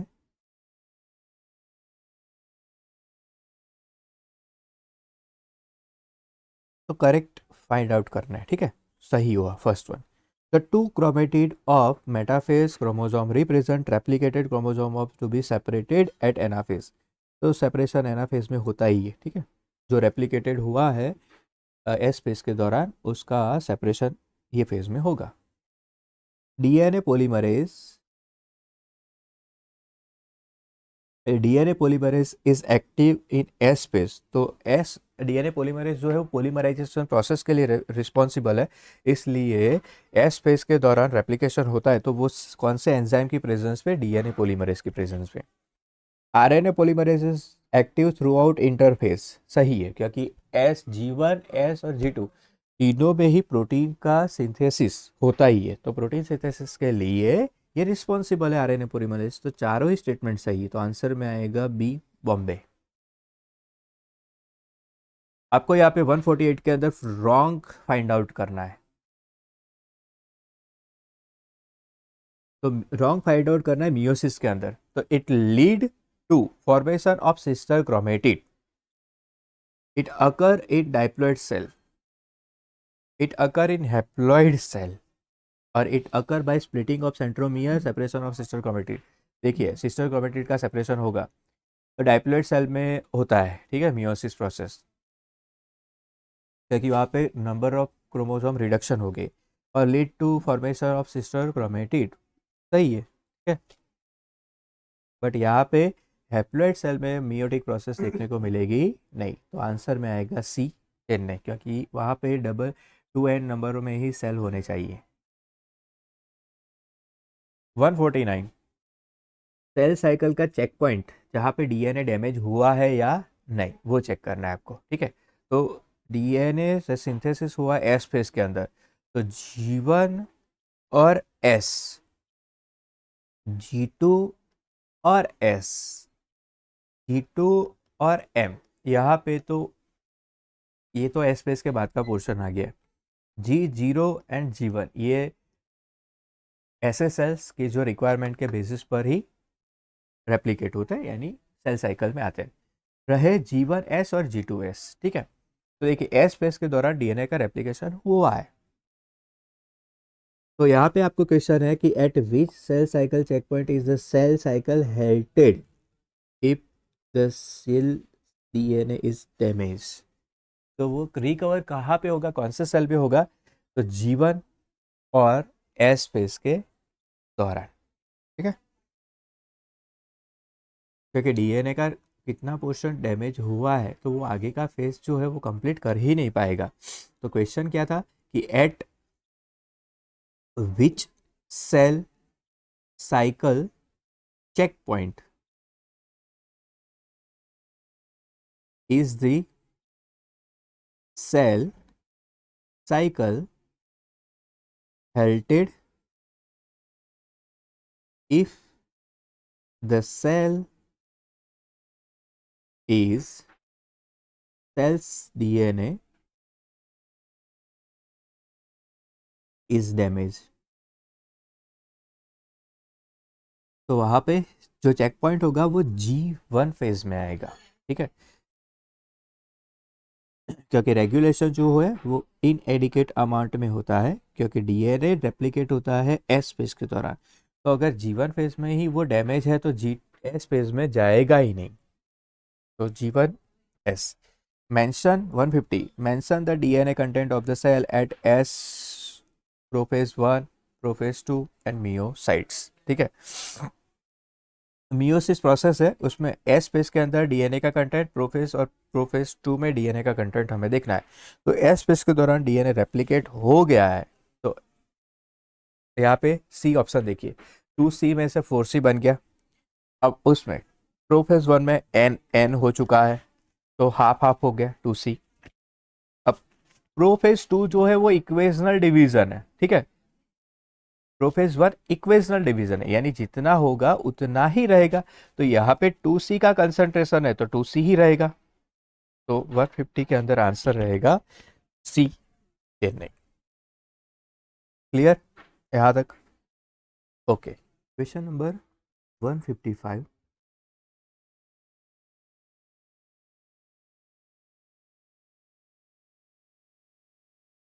So let's first the question 155 what say? Match the column 1 and column 2. Here the in column 1 give the certain tidal volume, inspiratory reserve volume, expiratory reserve volume and residual volume. And last one it is vital capacity. The column 2 the ratio or the volume of air which transfer or diffuse. First one, first of all, the tidal volume. The volume of tidal, it's a normal breathing, breathe in or breathe out. So here the volume is 500 ml. Second, inspiratory reserve volume. So inspiratory reserve volume, it is 2500 to 3000 ml of air. Expiratory reserve volume, here it is 1000 to 1100 ml of air. Residual volume, the residual volume it is RV, it stands for RV.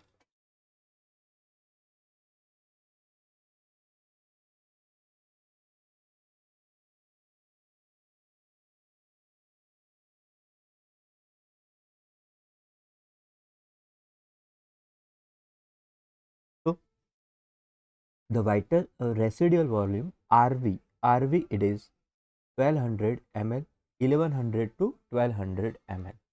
And last one, vital capacity. The vital capacity is about 3400 to 4800 ml. Here vital capacity is equal to here the RV and ERV. So residual volume and ERV. Residual volume it is 1000 to 1100 ml and ERV expiratory reserve volume it is 1100 to 1200 ml.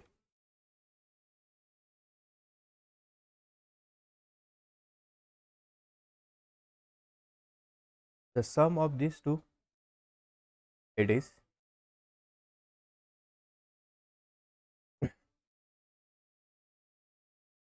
around 1000 2000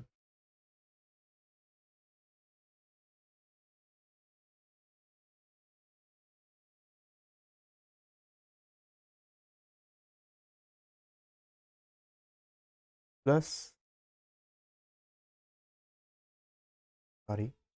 VC is equal to ERV plus TV plus IRV. ERV volume is 1000 to 1100 plus TV 500 and IRV it is inspiratory reserve volume 2500 to 3000. तो सम होगा यहाँ पे 4000 to 4600.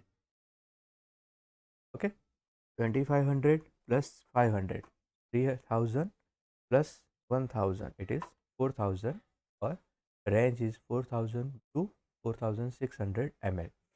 तो यहाँ पे option में first of देखते हैं कि फर्स्ट आइडल वॉल्यूम कितना है 500 ml. तो फर्स्ट में सी. ऐसे कितने ऑप्शन है यहाँ पे? तो 3 ऑप्शन दिए. डी डायरेक्टली कैंसिल हो जाएगा.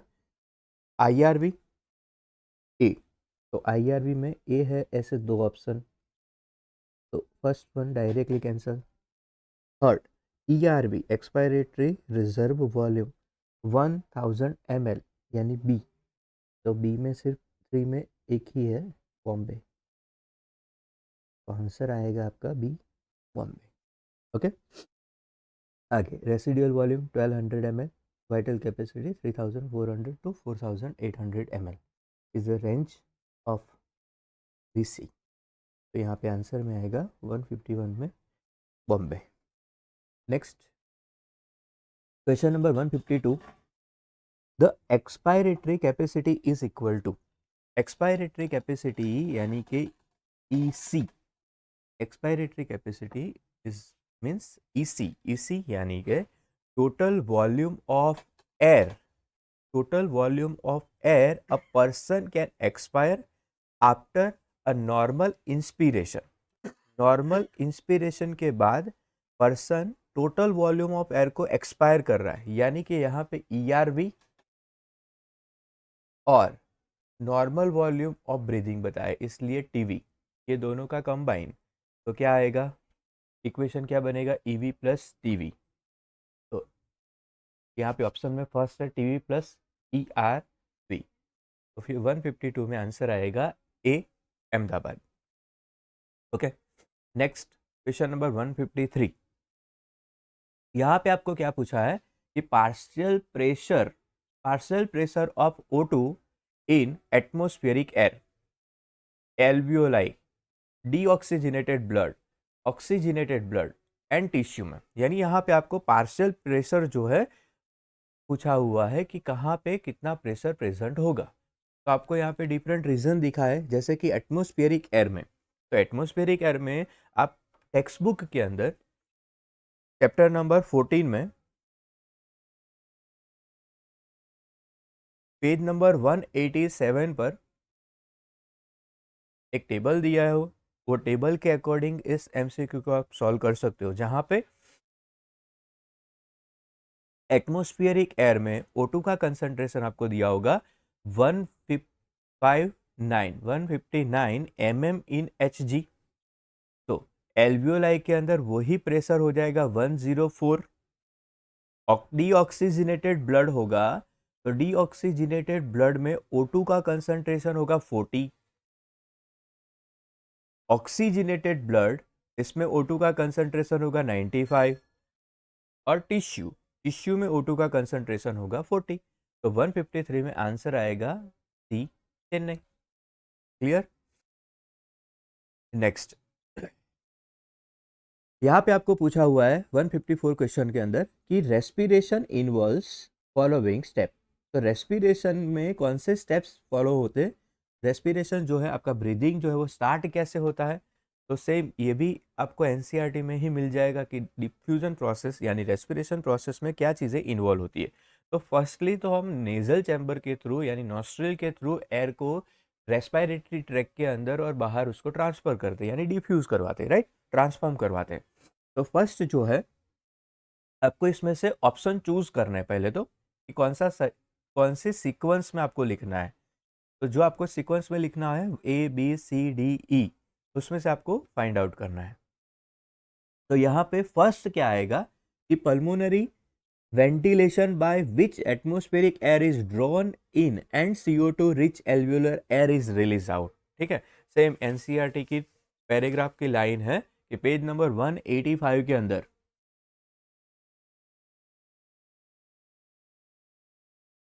पेज नंबर 185 पर ये आपको दिया हुआ है। तो उसमें फर्स्ट क्या है कि ब्रीदिंग और pulmonary ventilation by which atmospheric air is drawn in and CO2 rich alveolar air is release out.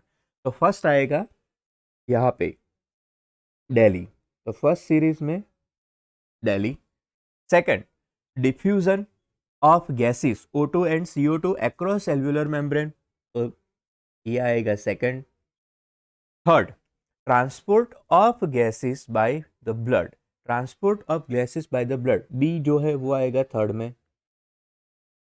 C, utilisation of O2 bye cell for catabolic reaction and resultant release of CO2, ये आएगा fifth के अंदर, ये last में रहेगा।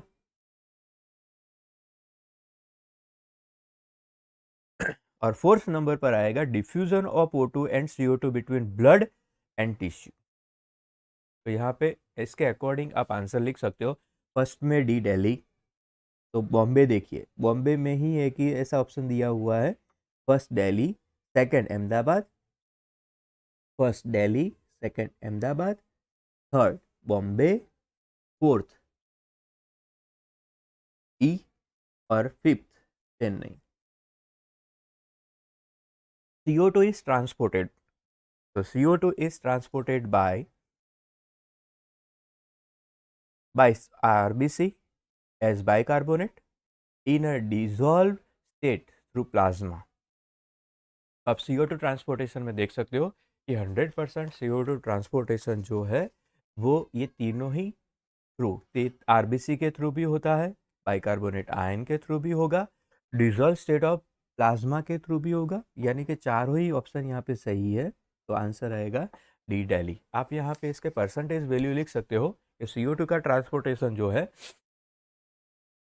इस पे plasma के थ्रू जो होगा, यानी CO2 is transported by RBC के थ्रू जो होता है वो 20 to 25%,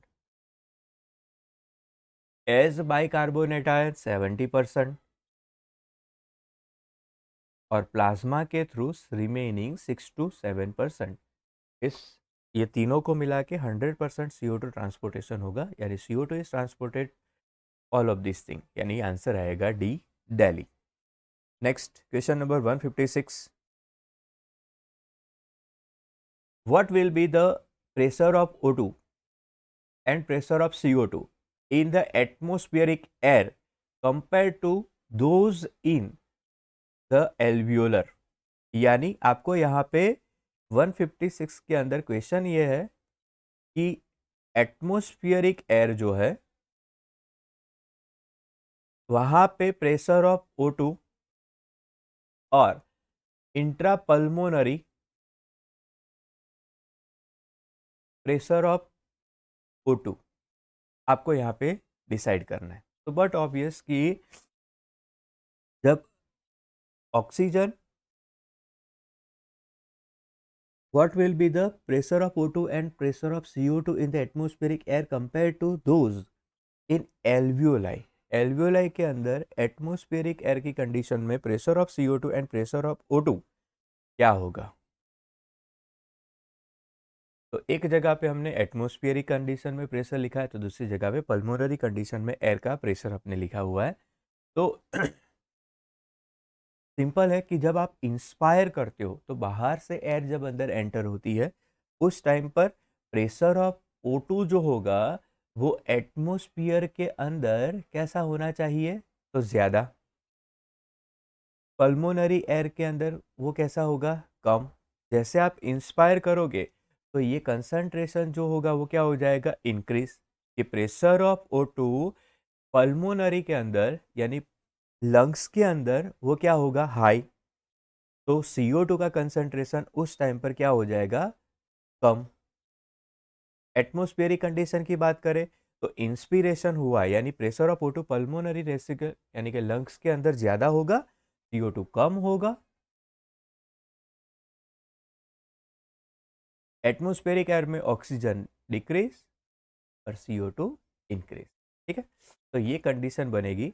तो यहाँ पे आप डायरेक्टली लिख सकते हो कि what will be the pressure of O2 and pressure of CO2 in atmospheric air compound to those in alveoli. तो pressure of O2 lesser, CO2 high, pressure of O2 high, pressure of CO2 less. Pressure of O2 higher higher, ये तो आएगा ही नहीं, ये भी नहीं रहेगा। तो आंसर में आएगा बी, बॉम्बे। कि जब आप इंस्पायर करते हो तो पल्मोनरी के अंदर यानी लंग्स के अंदर ऑक्सीजन का प्रेशर जो है वो हाई बनता है, CO2 क्या होता है, कम। तो आपको यहाँ पे कंपेयर करना था एटमॉस्फेरिक एयर और एल्वियोलर एयर के अंदर।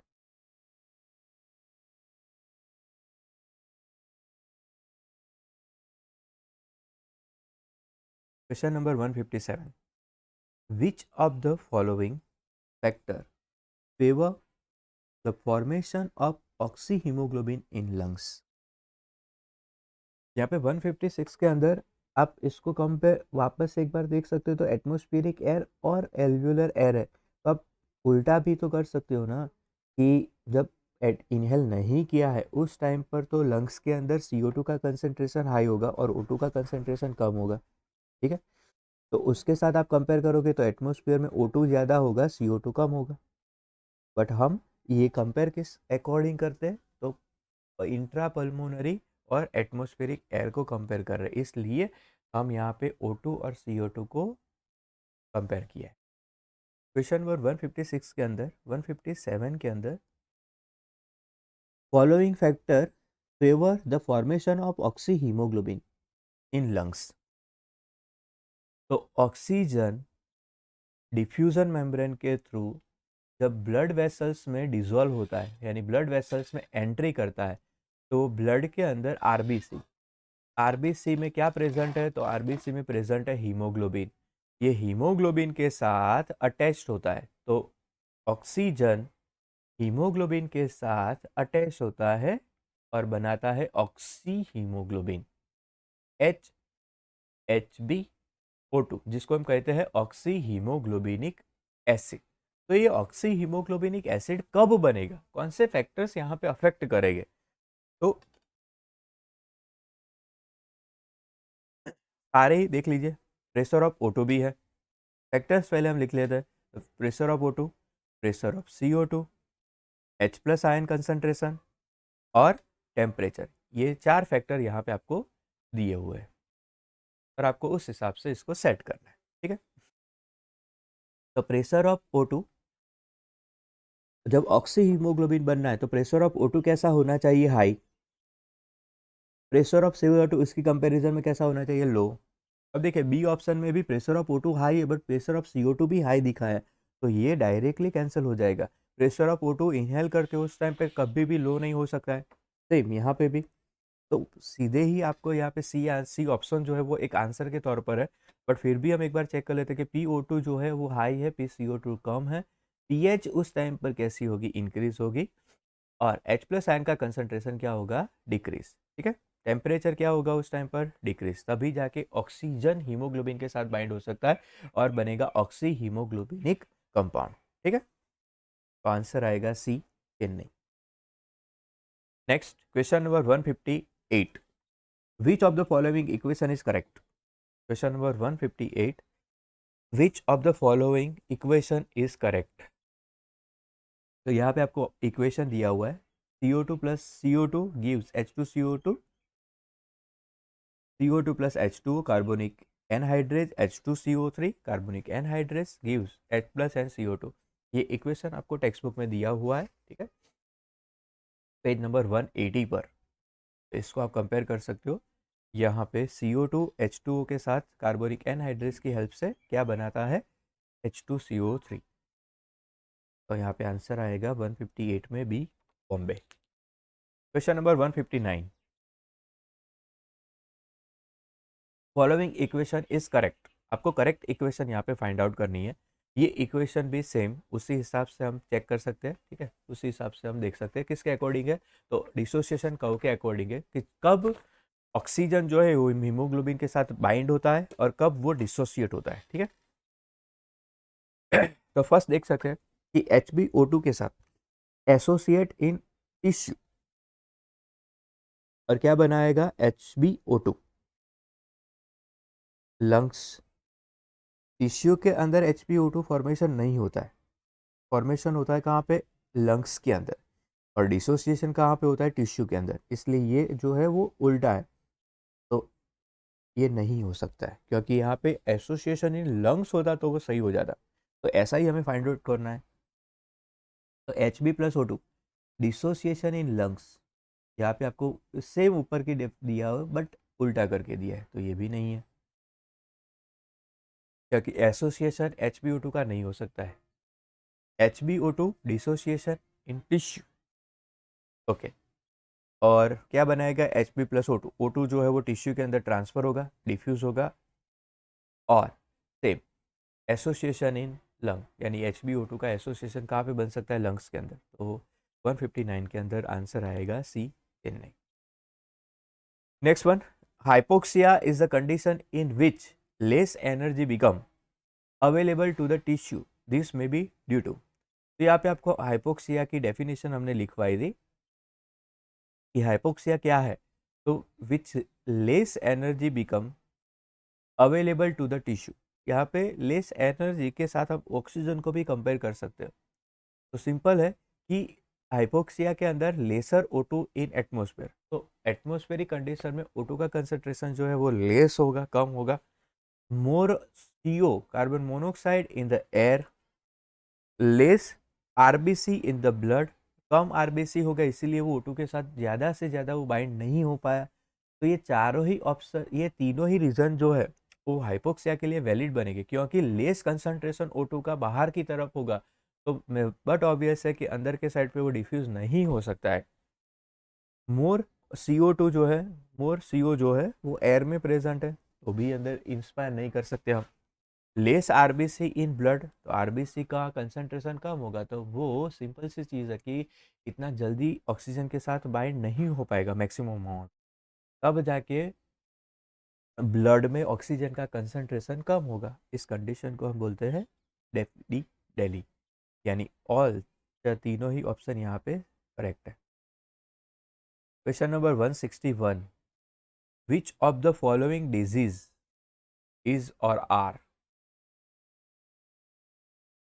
Occupational respiratory disorders. तो ऑक्यूपेशनल रेस्पिरेटरी डिसऑर्डर्स के अंदर सिलिकोसिस आता है, फाइब्रोसिस है और एस्बेस्टोसिस है, ये तीनों ही इंक्लूडेड है, ठीक है। तो अदर ऑप्शन में देखिए, एम्फेसेमा नहीं हो सकता है, वो किससे होता है, तो स्मोकिंग से होता है। माउंटेन सिकनेस, आरबीसी का कंसंट्रेशन कम होने की वजह से ऑक्सीजन प्रॉपर रीच नहीं कर पाएगा। अस्थमा, एम्फेसिमा, अस्थमा एंड हेपेटाइटिस, ये तीनों में से कोई भी आंसर नहीं आएगा। ये आपको एनसीईआरटी की लाइन में लिखा हुआ है कि सिलिकोसिस, फाइब्रोसिस और एस्बेस्टोसिस ये ऑक्यूपेशनल रेस्पिरेटरी डिसऑर्डर्स है। Next, neural control of breathing in is in the. तो हमें पता है कि न्यूरल कंट्रोल ऑफ ब्रीदिंग जो है वो ब्रेन में कौन से रीजन पर, तो हिंड ब्रेन, हिंड ब्रेन के अंदर आपको क्या दिया है, तो के सेरेब्रम, मेडुला और पोन्स। तो उसमें ये न्यूरल कंट्रोल ऑफ ब्रीदिंग जो है वो कहाँ से, तो कि मेड्यूलरी कंट्रोल होता है, मेड्यूलरी न्यूरल कंट्रोल के तौर पर पाया जाता है। तो 162 के अंदर आंसर आएगा medulla. During inspiration how does a alveolar pressure compare to atmospheric pressure. देखो अब जो बात की है वो पहले जो था उसके जैसे सेम है, कि ड्यूरिंग इंस्पिरेशन आपको बात की है कि एल्व्यूलर प्रेशर जो है वो कैसा है, कम एटमोस्फेरिक प्रेशर की कंपैरिजन में, ठीक है। तो आंसर में आएगा बी बॉम्बे। एल्व्यूलर का प्रेशर, एल्व्यूलाई के अंदर प्रेशर कम है, एटमोस्फेरिक प्रेशर ज़्यादा है, तभी ये ऑक्सीजन जो है बाहर से अंदर एटमॉस्फेयर में से वो लंग्स के अंदर यानी पल्मोनरी रीजन में वो एंटर करेगा। 164 the cell which do not respire. ये आपको 4 ऑप्शन दिए है कि कौन सा सेल रेस्पिरेशन नहीं कर सकता है। तो यहाँ पे एपिडर्मल सेल है, सीव सेल्स है, कॉर्टिकल सेल्स है और इरिथ्रोसाइट्स है। इरिथ्रोसाइट्स को आप कहेंगे आरबीसी। तो मैंने आपको यहाँ पे हिंट दी हुई है बेटा कि आरबीसी के अंदर न्यूक्लियस एब्सेंट होता है। तो आरबीसी में न्यूक्लियस एब्सेंट होता है, इसलिए यहाँ पे माइटोकॉन्ड्रिया भी एब्सेंट रहेगा, गोल्गी कॉम्प्लेक्स भी एब्सेंट रहेगा, तो कोई भी रेस्पिरेशन प्रोसेस हो पाएगी नहीं, यानी ब्रीदिंग प्रोसेस हो पाएगी नहीं। हाँ, आरबीसी ऑक्सीजन को ट्रांसफर करने में हेल्प करेगा, बट ना यहाँ पे एरोबिक रेस्पिरेशन देखने को मिलेगी। ठीक है, एरोबिक रेस्पिरेशन यहाँ पे नहीं हो पाती, इसलिए हम क्या लिखते हैं, तो 164 में आएगा डी दिल्ली।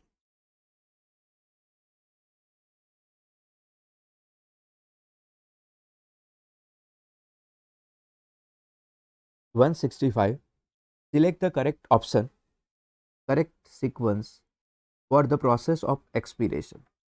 एक्सपीरेशन की प्रोसेस आपको यहाँ पे लिखनी है, तो टोटली उल्टा जाएगा यहाँ पे। ठीक है, एल्वियोलाई से हम स्टार्ट करेंगे क्योंकि ये प्रोसेस जो है सारी कहाँ से होगी, तो लंग्स के थ्रू अपोजिट डायरेक्शन में हमें जाना पड़ेगा। तो लंग्स यानी रीजन क्या आएगा, एल्वियोलाई। एल्वियोलाई से वो CO2 जो है वो कहाँ पे ट्रांसफर करेगा, तो ब्रोंकाई।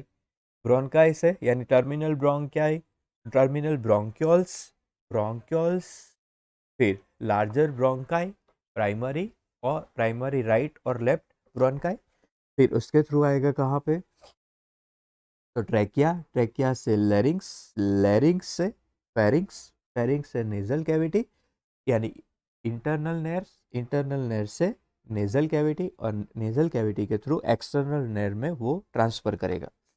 तो देखिए कि यहाँ पर सबसे पहले आपको दिया है एल्वियोलाई, ब्रोंकाई, बी ऑप्शन देखिए बेटा, alveoli, bronchi, trachea, लैरिंग्स, pharynx, internal nerve, nasal cavity और एक्सटर्नल नर्व। ठीक है, तो ये हमारा जो पैसेज है उसके साथ ये मैच हो जाएगा। 166 in which of the following gases exchange between O2 and CO2 occurs through journal body surface। तो बॉडी सरफेस के थ्रू ऑक्सीजन और CO2 का डिफ्यूजन कौन से ऑर्गेनिज्म यहाँ पे करते हैं, तो स्पॉन्जिस ले लीजिए, प्लेटवॉर्म ले लीजिए और सिलेंट्रेट्स ले लीजिए, सारे ही सरफेस बॉडी के थ्रू, बॉडी सरफेस के थ्रू रेस्पिरेशन करने की कैपेसिटी रखते हैं। तो 166 के अंदर आंसर आएगा D, Delhi. Next one,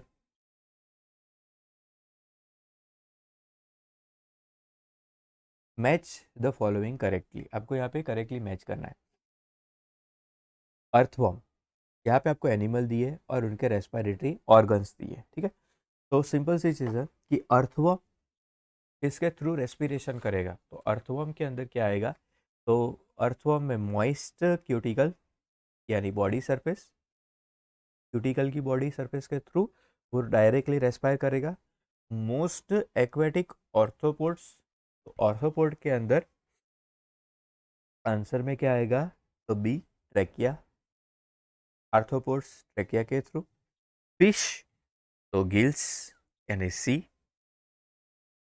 bird, birds और रेप्टाइल, तो बर्ड्स और रेप्टाइल के अंदर लंग्स के थ्रू रेस्पिरेशन होगा।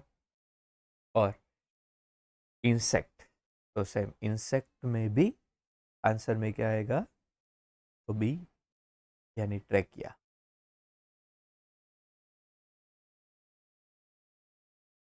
ठीक है,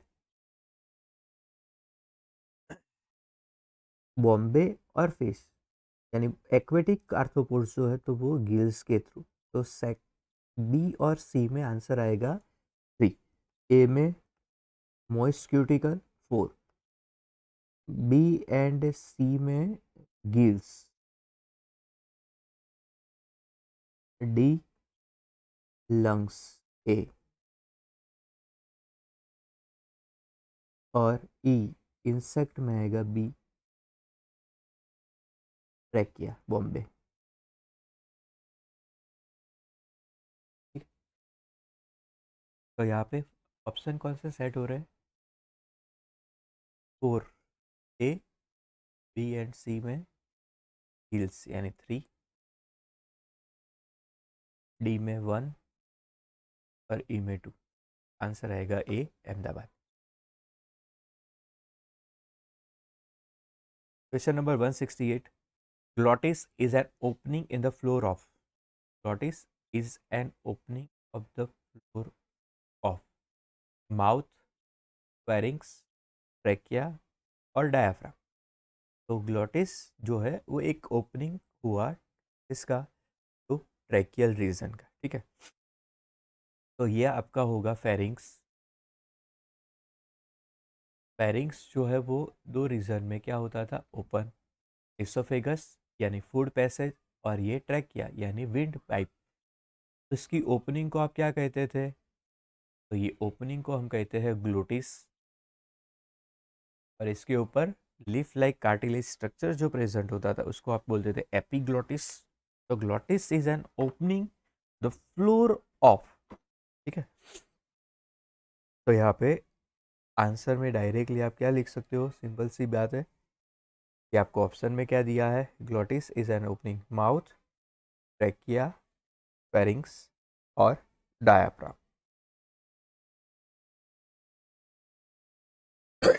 तो आंसर में आएगा फेरिंग्स, क्योंकि फेरिंग्स की ही ओपनिंग ट्रैकिया और इसोफेगस में एंटर करेगी। ठीक है, तो floor of the glottis, floor of the glottis क्या होगा, फेरिंग्स। क्वेश्चन नंबर 169, तो 169 के अंदर it is a double layered covered the lungs. तो डबल लेयर प्लूरा जो लंग्स को कवर करता है, एक्सटर्नल और internal layers, fluid between the layers is reduce friction. तो जो प्लूरल फ्लूइड जो होगा वो दो मेम्ब्रेन के बीच में फ्लूइड प्रेशराइज ना हो, वहाँ पे फ्रिक्शन ना हो, इसलिए उसको क्या करेगा, तो रिड्यूस करेगा। Outer layer is in contact with thoracic wall. Outer layer जो होगी वो थोरेसिक वॉल के साथ कनेक्टेड होगी। यहाँ पे इनर लेयर जो है वो कनेक्टेड होती है, outer layer is in contact with lungs. तो प्लूरल मेम्ब्रेन की आउटर वॉल जो होगी वो थोरेसिक कैविटी के साथ होगी, तो इनर लेयर जो होगी वो किसके साथ होगी, लंग्स के साथ कनेक्टेड होगी। तो यहाँ पे आपको जो चार ऑप्शन दिए वो किसके अकॉर्डिंग दिए, तो प्लूरल मेम्ब्रेन के अकॉर्डिंग यानी प्लूरा के according. Question number 170, the definition आपको दी है कि maximum volume of air a person can breathe in after a forceful expiration, in after a forceful expiration. तो यहाँ पे क्या आएगा, तो वाइटल कैपेसिटी। डेफिनेशन में आप देख सकते हो कि maximum volume of air a person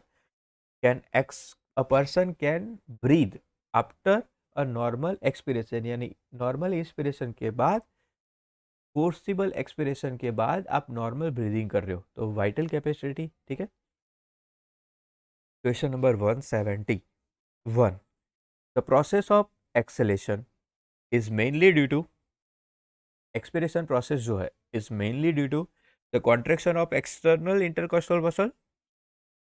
यहाँ पे एक्सेलेशन के टाइम पर कॉन्ट्रेक्शन नहीं होगा, वहाँ पे क्या होगा, रिलैक्सेशन होगा। तो कॉन्ट्रेक्शन किस चीज़ का होगा, डायफ्राम, नहीं ये भी रिलैक्स होगा, क्योंकि ये सारी चीज़ें इंस्पिरेशन के टाइम पर होती तो ये कॉन्ट्रेक्शन होता। Low pressure in thoracic cavity, गलत। C option, the relaxation of intercostal muscles, यानी यहाँ पे आपको बात की है एक्सटर्नल इंटरकोस्टल मसल्स की। ठीक है, यानी EICM, इसका क्या होगा, रिलैक्सेशन। आंसर में आएगा सी, सी चेन्नई। 171 में आंसर आएगा C Chennai. Question number 172, which of the following sequence is correct to initiate inspiration? Inspiration करने के लिए आपको यहाँ पे सीक्वेंस फाइंड आउट करनी है। तो इंस्पिरेशन प्रोसेस कब होगी? ठीक है, तो पहले तो आपको मैंने आपको ये चार्ट लिखवाया हुआ है, ठीक है, कि इंस्पिरेशन के टाइम पर क्या होना चाहिए। तो पहले तो एटमॉस्फेरिक एयर और पल्मोनरी एयर का प्रेशर अगर आप देखोगे तो पल्मोनरी एयर के अंदर का जो प्रेशर है वो कम होगा एटमॉस्फेयर की कंपैरिजन में, ठीक है। इसीलिए आप बाहर से अंदर एयर को क्या कर रहे हो, इंस्पायर कर रहे हो। तो उस टाइम पे कॉन्ट्रैक्शन होगा, क्योंकि ब्रीथ इन करना है तो कॉन्ट्रैक्शन करोगे क्या, तो डायाफ्राम का और EICM एक्सटर्नल इंटरकोस्टल मसल्स का।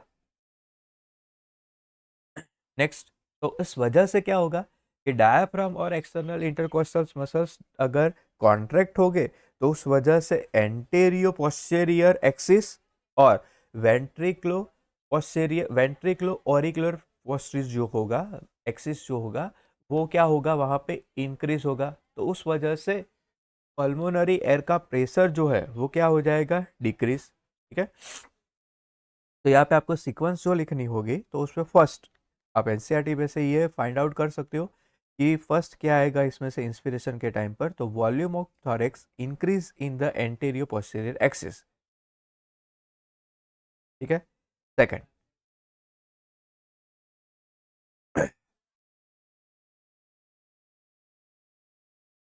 फर्स्ट यहाँ पे क्या हुआ, डायाफ्राम का कॉन्ट्रैक्शन, तो फर्स्ट क्या आएगा, ये। सेकंड, जब डायाफ्राम कॉन्ट्रैक्ट हो गए तो volume of thorax increase, second में this one. Third, contraction of intercostal muscles आ गया, तो ये आएगा थर्ड। फोर्थ में वो जैसे ही एक्सटर्नल इंटरकॉस्टल मसल्स कॉन्ट्रैक्ट हो गए तो वॉल्यूम ऑफ थॉरेक्स जो होगा वो इंक्रीज हो जाएगा, तो ये आएगा 4। तो इस वजह से इंट्रा पल्मोनरी प्रेशर क्या होगा, डिक्रीज, जैसे मैंने आपको बताया। तो नेक्स्ट वन में ये, और लास्ट में एयर जो है वो बाहर से अंदर की तरफ ट्रांसफर करेगी, है 6। तो इस हिसाब से सेट होगा। तो 172 के अंदर आंसर आएगा ए, अहमदाबाद। नाउ यहाँ पे आपको एक फ्लो चार्ट दिया है, आपको ABCD फाइंड आउट करना है। तो यहाँ से एयर अंदर एंटर हुई, ठीक है, तो ये ए, यहाँ पे डी, दिल्ली, बी और सी, इस हिसाब से आपको चूज करना है। तो बाहर से अंदर एंटर हुई एयर, तो air entering into lungs, B. Ribs जो है वो अपवर्ड डायरेक्शन में मूव कर रहा है, तो ribs and sternum raised, second option set हो रहा है, ribs and sternum raised. C, diaphragm जो है वो कॉन्ट्रैक्ट हो रहा है, यानी नीचे की तरफ गया। और डी, वॉल्यूम ऑफ थॉरेक्स क्या होगा, रेस, यानी इंक्रीज होगा। तो यहाँ पे डायरेक्ट आप आंसर लिख सकते हो 173 के अंदर ए, अहमदाबाद, ठीक है। बाकी के ऑप्शन यहाँ पे सेट ही नहीं होंगे क्योंकि एक्सपेल है, यहाँ पे वॉल्यूम ऑफ एक्सपेल यानी बाहर की तरफ रिमूव हो रहा है, एक्सपेल, ये तीनों ही चीज़ें कैंसिल हो। आंसर में सिर्फ और सिर्फ क्या आएगा, Ahmedabad A. Question 174, arrange the following in the order of increase volume. आपको यहाँ पे ऑर्डर सेट करना है इंक्रीजिंग फॉर्म में। तो यहाँ पे टाइडल वॉल्यूम जो है उसका वॉल्यूम कितना होगा, 500 ml। रेसिडुअल वॉल्यूम जो है, रेसिडुअल वॉल्यूम की डेफिनेशन के अकॉर्डिंग इसका वॉल्यूम कैसा कितना बनेगा, आरवी का। तो RV stands for residual volume 1100 to 1200 ml। Expiratory reserve volume 1500 to 1600। और वाइटल कैपेसिटी 4000 टू 4600। तो first, second, third and fourth sequence में ही दिया है आपको, 1 2 3 and the maximum volume of air you can forcefully exhale after taking the deepest possible breathe. यहाँ पे आपको डेफिनेशन दी है कि maximum volume of air you can forcefully exhale, यानी आपको ब्रीथ आउट करना है forcibly after taking deepest volume of breath, यानी आपको इंस्पायर भी करना है बट कैसे करना है, तो फोर्सिबली। तो डेफिनेशन यहाँ पे आपको कौन से सेट होगी, TB at total respiratory volume, residual volume या वाइटल कैपेसिटी। तो यहाँ पे चारों में से आंसर में क्या आएगा, टाइडल वॉल्यूम तो आ नहीं सकता क्योंकि वो तो नॉर्मल ब्रीदिंग शो कर रहा है, नॉर्मल ब्रीथ और normal breath out. Total respiratory volume नहीं आएगा, टीएलसी, जिसमें लंग्स की कैपेसिटी डिस्क्राइब होगी। रेसिडुअल वॉल्यूम जो है वो उससे उल्टा हो जाएगा। तो फोर्थ वन जो है वाइटल कैपेसिटी, वाइटल कैपेसिटी की आप डेफिनेशन देखोगे तो इसके साथ मैच होगी कि volume, maximum volume of air a person can breathe in after force expiration. 175 में आंसर आएगा D, Delhi. Question 176, partial pressure of CO2,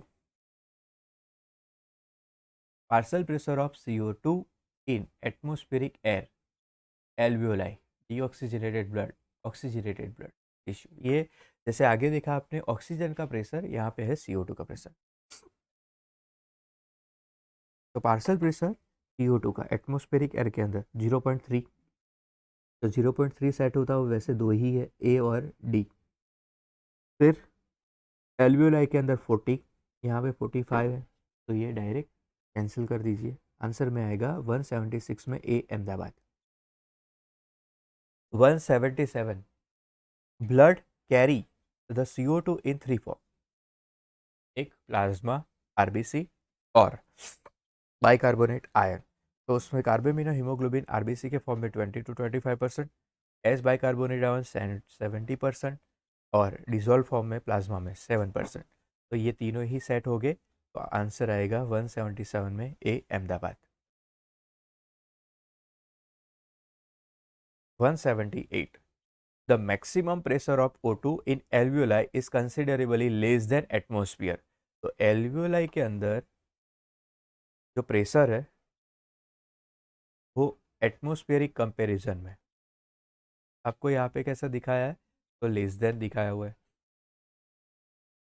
alveoli में प्रेशर ऑफ O2 और एटमॉस्फेयर में प्रेशर ऑफ O2 दोनों की कंपैरिजन कर रहे हैं। तो इंस्पिरेशन के टाइम पर maximum pressure of O2 in alveoli is considerably less then, alveoli के अंदर लेस देन एटमॉस्फेयर, यानी एल्वियोलाई में कम होगा, एटमॉस्फेयर में ज़्यादा होगा।